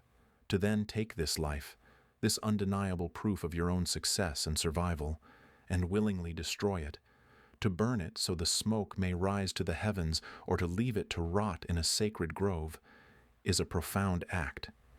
It is a transaction. By offering what is most difficult to give, we are not just asking for favor. We are demonstrating our faith. We are saying, "See, I give you this life so that you may ensure more life for me. I sacrifice this meal today in the hope of countless meals tomorrow." It is a negotiation with the unpredictable forces of the universe, a plea for rain, for fertility, for sun, for victory. The food itself becomes a language. Its richness, its rarity, its quality, all articulate the depth of the plea and the stature of the deity being addressed. A handful of wild grains might appease a local spirit, but only a perfect, unblemished lamb would be fit for a sky god. This ancient grammar of sacrifice did not vanish with the arrival of modernity. It merely translated itself. The lavish mum kung in Vietnam, laden with whole roasted pigs, perfectly arranged fruits, and delicate cakes, is a direct descendant of those prehistoric offerings. The dishes are prepared with meticulous care, not only for flavor, but for appearance, for symbolic wholeness. They are a display of respect and a measure of piety. Even the act of qiying, of abstaining from certain foods during specific holy periods, functions on the same principle. By denying ourselves a desired sustenance, we are making a personal, internal sacrifice. We are creating a small scarcity within ourselves to honor a larger power. The food we avoid becomes as significant as the food we offer. In this way, the sacred meal continues to exist all around us, not as a relic but as a living practice. It is in the Christmas turkey, the Eid al-Adha lamb, the Seder plate. Each item a story, each flavor a memory, each feast a connection to something beyond the satiation of hunger. So we see that from the deepest past to the present day, we have used food not just to live, but to believe, to remember, to connect, to hope. We have transformed the basic act of consumption into a complex ritual of communication. But if eating can be for the gods, and for the ancestors, and for the community, what happens when we eat only for ourselves? Not for our bodies, but for our turbulent emotional souls. When the hunger is not in the stomach, but in the heart, the plate of greasy fries consumed after a heartbreak, the entire tub of ice cream dug into during a stressful week, the champagne cork popping in a moment of pure, unadulterated joy. These are not acts of ritual. They feel too personal, too messy, too human. Yet, are they not also a form of offering? We are not feeding a god, but a feeling.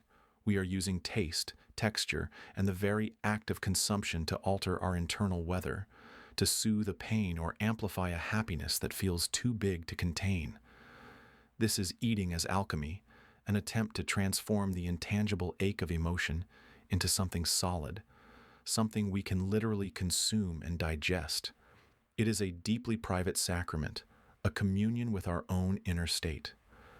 But if food is our chosen tool to navigate the chaos of feeling, to what extent are we truly in control of the ritual? Does the food soothe the emotion, or does the emotion simply use the food as its language, its desperate, crumb-scattered cry for help? When we reach for that piece of chocolate in a moment of sadness, are we making a conscious choice to comfort ourselves, or are we obeying a much older, more primal command, one that blurs the line between feeding a body and feeding a spirit that feels starved? You are not hungry, but you eat anyway. And it is a profoundly human reflex. The fight is over. The words hang in the air, heavy and unresolved. A hollow space opens inside your chest, a void that has little to do with an empty stomach. Almost without thought, your feet carry you to the kitchen. The refrigerator door opens with a sigh, its light a sterile beacon in the quiet gloom. Your hand reaches for the leftover cake, the creamy cheese, the salty chips. Why? In this moment of raw feeling, why does the body seek the comfort of consumption? This act is an ancient, complicated answer etched into our very biology, a story written in cortisol, fat, and the ghost of evolutionary memory. Neurologically, the process begins not in the gut, but in the brain's inner command center. When stress arrives, be it a sharp argument, a looming deadline, or a deep sadness, the body sounds an alarm. The hypothalamus triggers a cascade, a chemical shout that culminates in the release of cortisol. This primal hormone, the herald of fight or flight, prepares the body for immediate action. It demands fuel, and not just any fuel. It craves the most efficient, energy-dense kind, sugar and fat.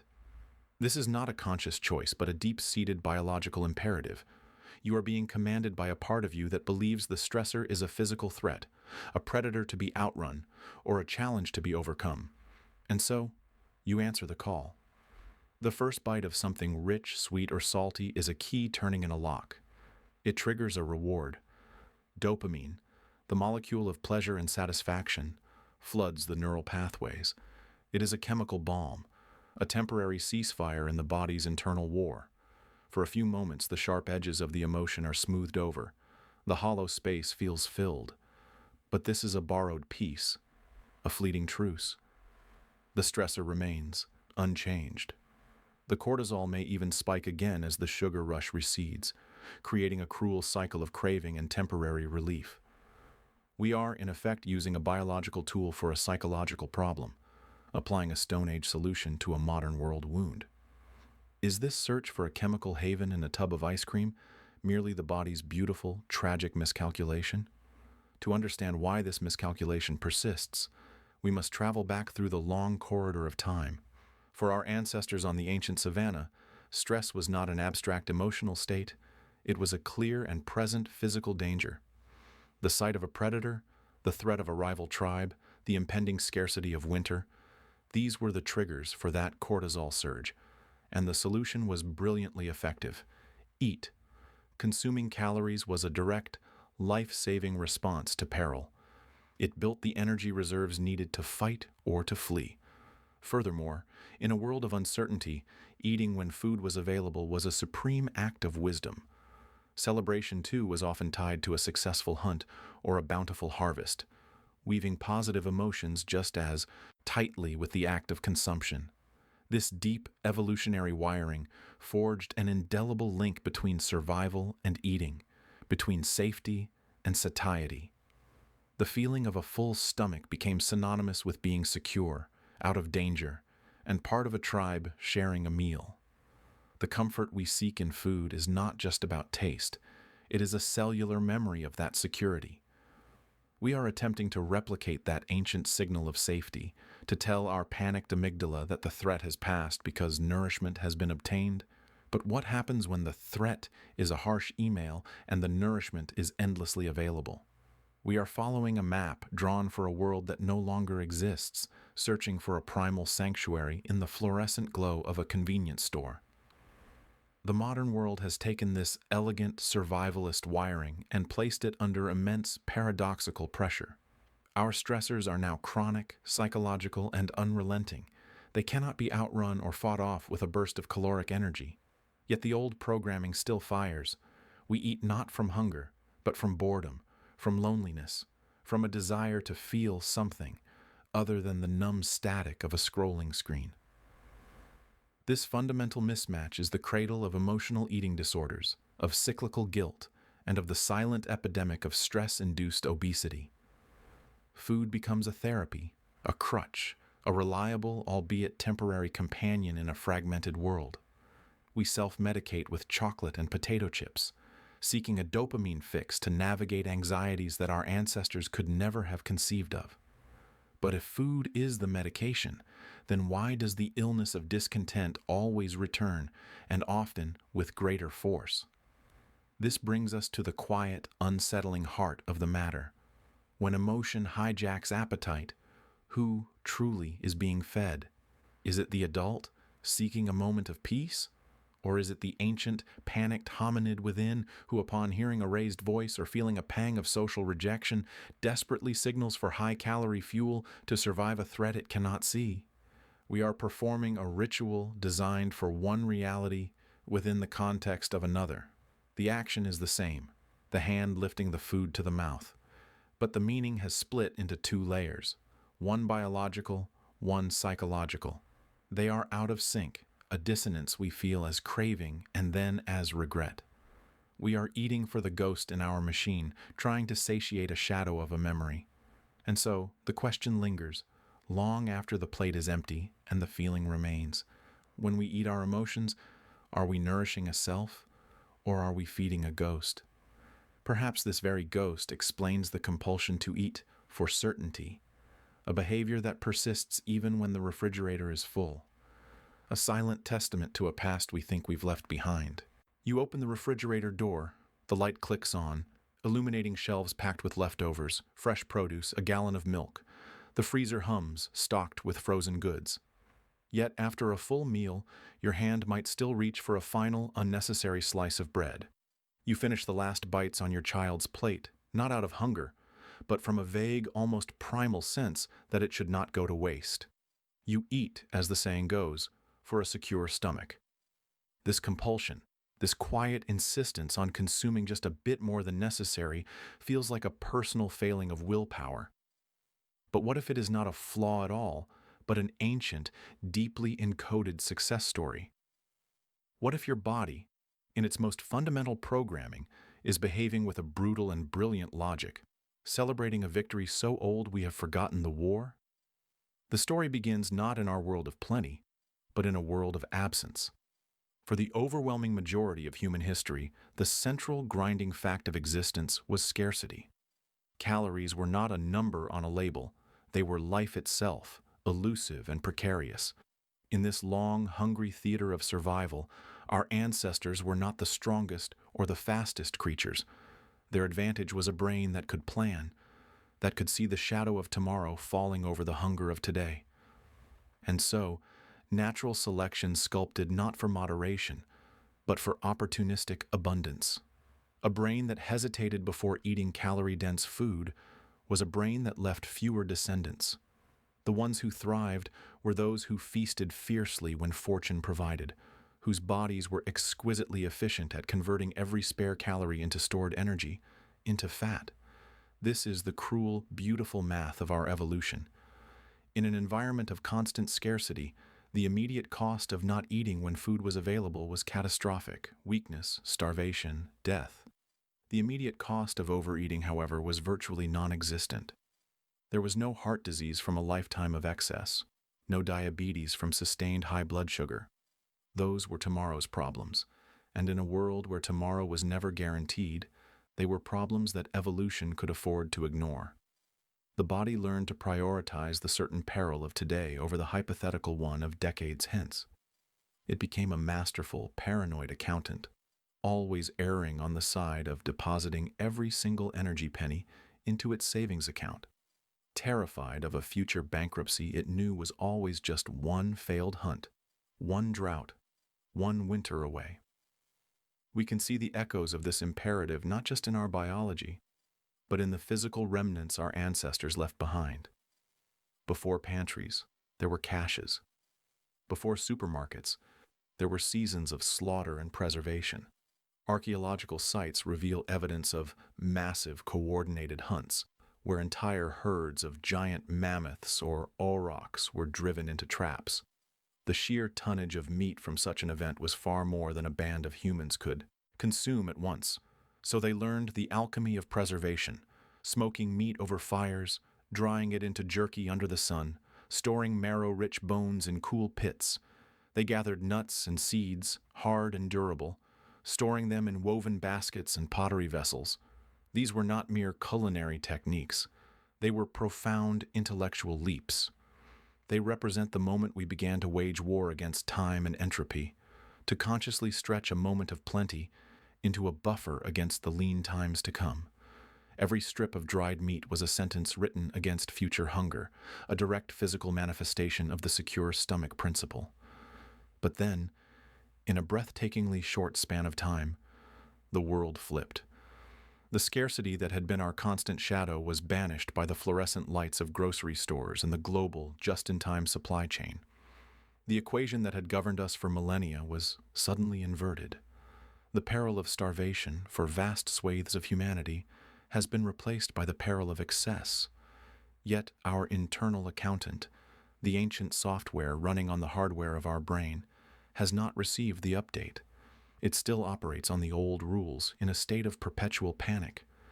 It sees a buffet, a party platter, a buy one get one free deal, and it screams the same message it screamed on the Pleistocene savanna: feast, store, this may not happen again. The result is a tragic mismatch, a ghost of scarcity haunting a world of plenty. The very mechanism that ensured our survival, the drive to consume and store energy, now undermines it. The fat stores that once carried a child through a winter famine now contribute to chronic inflammation. The insulin system that efficiently stored energy for a long journey now becomes exhausted, leading to metabolic disease. We are left in a silent, physiological conflict, fighting a deep-seated instinct to eat for a secure stomach, in a world where that security is no longer measured in pounds of fat, but in the long-term health of our organs. We are using a Stone Age tool to solve a Space Age problem, and the collateral damage is our own well-being. So we find ourselves at a curious crossroads, conscious beings aware of our own programming. The fear of hunger is a ghost, but its hands still rest on the levers of our behavior, compelling us to clean our plates, to have that second helping, to value the feeling of fullness as a primal comfort. To understand this is not to grant ourselves excuses, but to offer ourselves clarity. The struggle is not merely one of willpower against temptation, but of the present moment arguing with deep time. It forces us to ask a more nuanced question than simply, what should I eat? It asks us to consider the very source of our desires. If the drive to eat for security is so deeply woven into us, then where does the true path to balance lie? Is it in fighting this ancient instinct, or in learning to speak to it, to reassure it that the harvest is, finally, everlasting? And if we can quiet that fear, what other, more subtle voices might we begin to hear guiding our hand toward the bread? Voices not of survival, but of something else entirely. Perhaps the next whisper we hear is not of hunger, but of calculation. Not a fear of an empty stomach, but the thrill of a deal struck. The plate is clean, save for a few stray grains of rice. Your stomach feels heavy, a dull, stretched ache that whispers a clear message: enough. Yet your eyes drift back to the buffet line, to the glistening tower of shrimp you've already visited 3 times. A silent calculation runs in the back of your mind: 299,000 Vietnamese dong. The 4th trip happens almost on autopilot. It's not that the shrimp tastes particularly good anymore. In fact, its flavor has dulled into a bland, chewy obligation. So why? Why override the body's own clear signals of satiety? The answer lies not on the tongue, but in the ancient, shadowed ledgers of the brain, where a simple, powerful equation is being solved: the calculus of perceived reward. This is the psychology of a good deal, a force far more potent than mere hunger. It is the siren call of the all-you-can-eat buffet, the compelling logic of the combo meal, the irresistible pull of free shipping that mandates adding one more snack to the online cart. We are not eating for flavor. We are eating for value. Our primate brains, exquisitely evolved for scarcity, are suddenly drowning in abundance, and they are responding with a deeply ingrained program: acquire more. The modern marketplace has become a laboratory for exploiting this very impulse, crafting environments where the transaction isn't just between you and the restaurant, but between the ancient, instinctual parts of your mind and the cold, hard numbers on a bill. Behavioral science tells us that the brain's reward system, a network built around the neurotransmitter dopamine, is not solely triggered by pleasure itself, but by the anticipation of it. It is the thrill of the hunt, the promise of a payoff. When we see that fixed price for unlimited access, the brain doesn't register a flat fee. It perceives a challenge and an opportunity. Every additional plate of food becomes a small victory, a step toward beating the system. We are not filling our stomachs. We are balancing a mental spreadsheet, Each bite taken past the point of fullness is a line item that incrementally improves our cost per bite ratio, a subconscious effort to push that perceived value toward infinity. The diminishing returns on taste are irrelevant. The real satisfaction is economic, an abstract triumph that feels as tangible as flavor. The meal transforms from a sensory experience into a performance, a test of will against a fixed cost. But who is testing whom? To understand the ferocity of this drive, we must travel back through millennia. For the overwhelming majority of human history, calories were not a guarantee but a gamble. Feast was always followed by the looming specter of famine. The individuals who survived, who thrived, and passed on their genes were not those who politely declined extra helpings. They were the ones who gorged on the ripe fruit of a single tree, who feasted on the fatty marrow of a rare successful hunt, storing every possible surplus as energy against the lean times to come. Their brains developed a powerful reward mechanism for this behavior, a burst of pleasure and reinforcement for seizing every available calorie. This is a legacy written into our very DNA. That urge to get your money's worth is the ghost of a hominid ancestor, their belly distended with precious berries, whispering a primordial truth. Take it, because tomorrow it may be gone. The buffet table is our modern berry bush, and the fixed price is the temporary suspension of scarcity. The ancient software is running, but the environment has changed beyond recognition. The modern world has become a curated landscape of these perceived rewards, expertly designed to hijack this evolutionary hangover. It's not just the buffet. It is the value meal that costs only marginally more than the burger alone, making the fries and drink feel like a free prize. It is the free shipping threshold that nudges us to add a superfluous item to the cart, transforming a rational purchase into a game of unlocking a benefit. The language of marketing is the language of the hunter's windfall. BOGO, buy one, get one, all you can eat, bonus size. These are not just sales tactics. They are psychological triggers that shift the motivation for consumption from internal need to external value. We are no longer eating to satisfy a biological imperative. We are consuming to solve a mathematical puzzle, to validate a financial decision, to quiet the ancient anxious voice that fears missing out. The food itself becomes secondary, a mere token in a larger game of transactional advantage. This creates a peculiar and deeply modern dissonance. We find ourselves in a silent negotiation between the rational present and the instinctual past. The logical modern mind knows the truth, that the fifth plate of pasta will not taste better, that the body is pleading for respite. But the older, deeper brain, the part that remembers long winters and empty plains, argues with a compelling and simple logic. The resources are available. Therefore, they must be claimed. This is not a weakness of character, but a mismatch of evolution.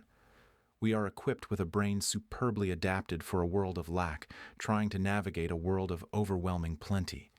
The conflict plays out on our plates every day. We are caught between the desire for well-being and the drive for a good deal, between listening to our bodies and obeying a deeply ingrained ancestral directive to hoard calories against an imaginary famine. So, when eating becomes this delicate arbitration between reason and reflex, a transaction measured in currency and calories rather than pleasure and sustenance, who truly holds the fork? Is the choice ever fully ours, or are we merely executing the deep-seated algorithms of survival triggered by the clever architecture of modern commerce?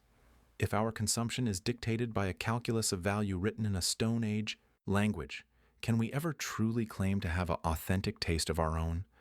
Perhaps the true flavor of the fourth plate of shrimp isn't blandness, but something else entirely. The metallic taste of a paradox, the lingering question of what we are truly hungry for. And if our sense of value can so easily be decoupled from our sense of satiety, what other ancient instincts are being quietly rewired by the world we've built? This realization leads us to a more unsettling kitchen, one where the very notion of taste is no longer a natural given, but a carefully engineered illusion.